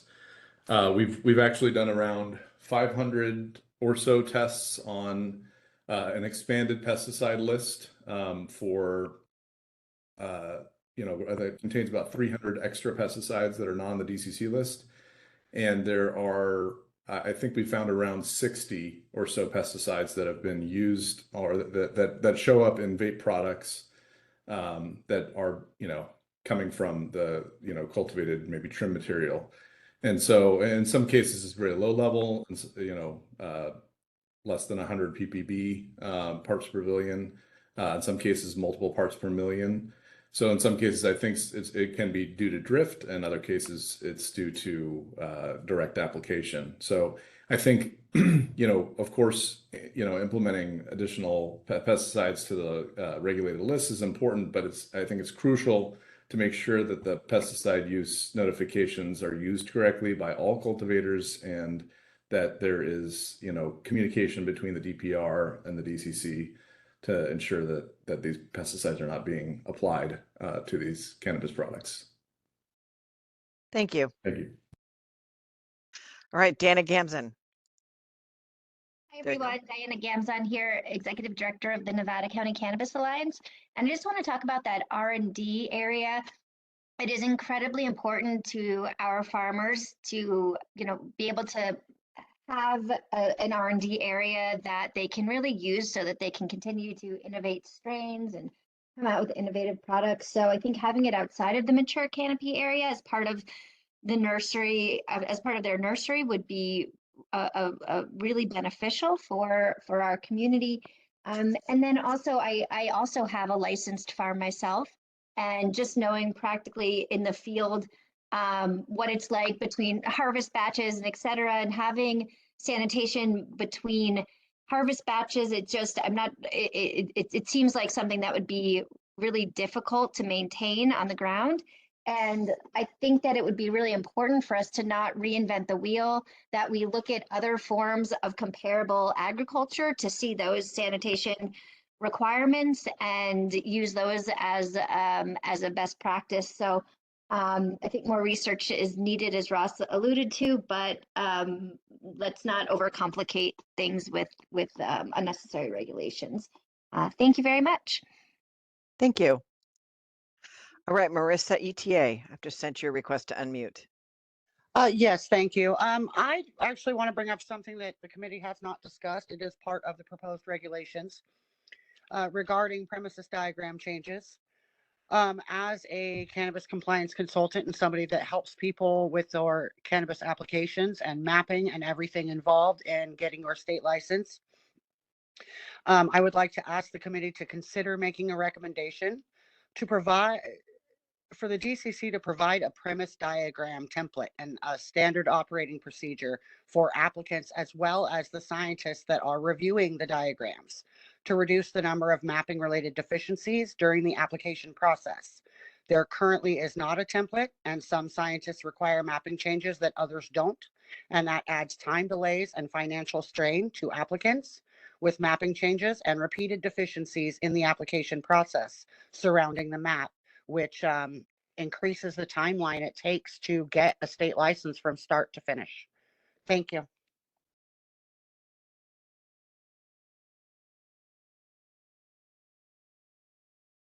Thank you. All right, is there any other public comment on agenda item number 8?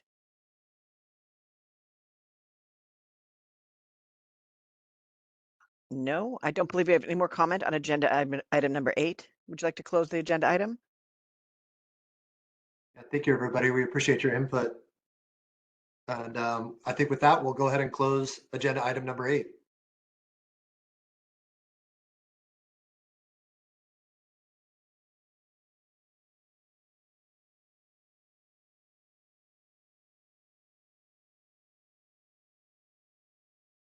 I believe that wraps up the meeting today. Great. Well, thank you all members for all of your time today. It's an honor to be representing as the chair. I look forward to working with you all in the future. And with that, meeting adjourned.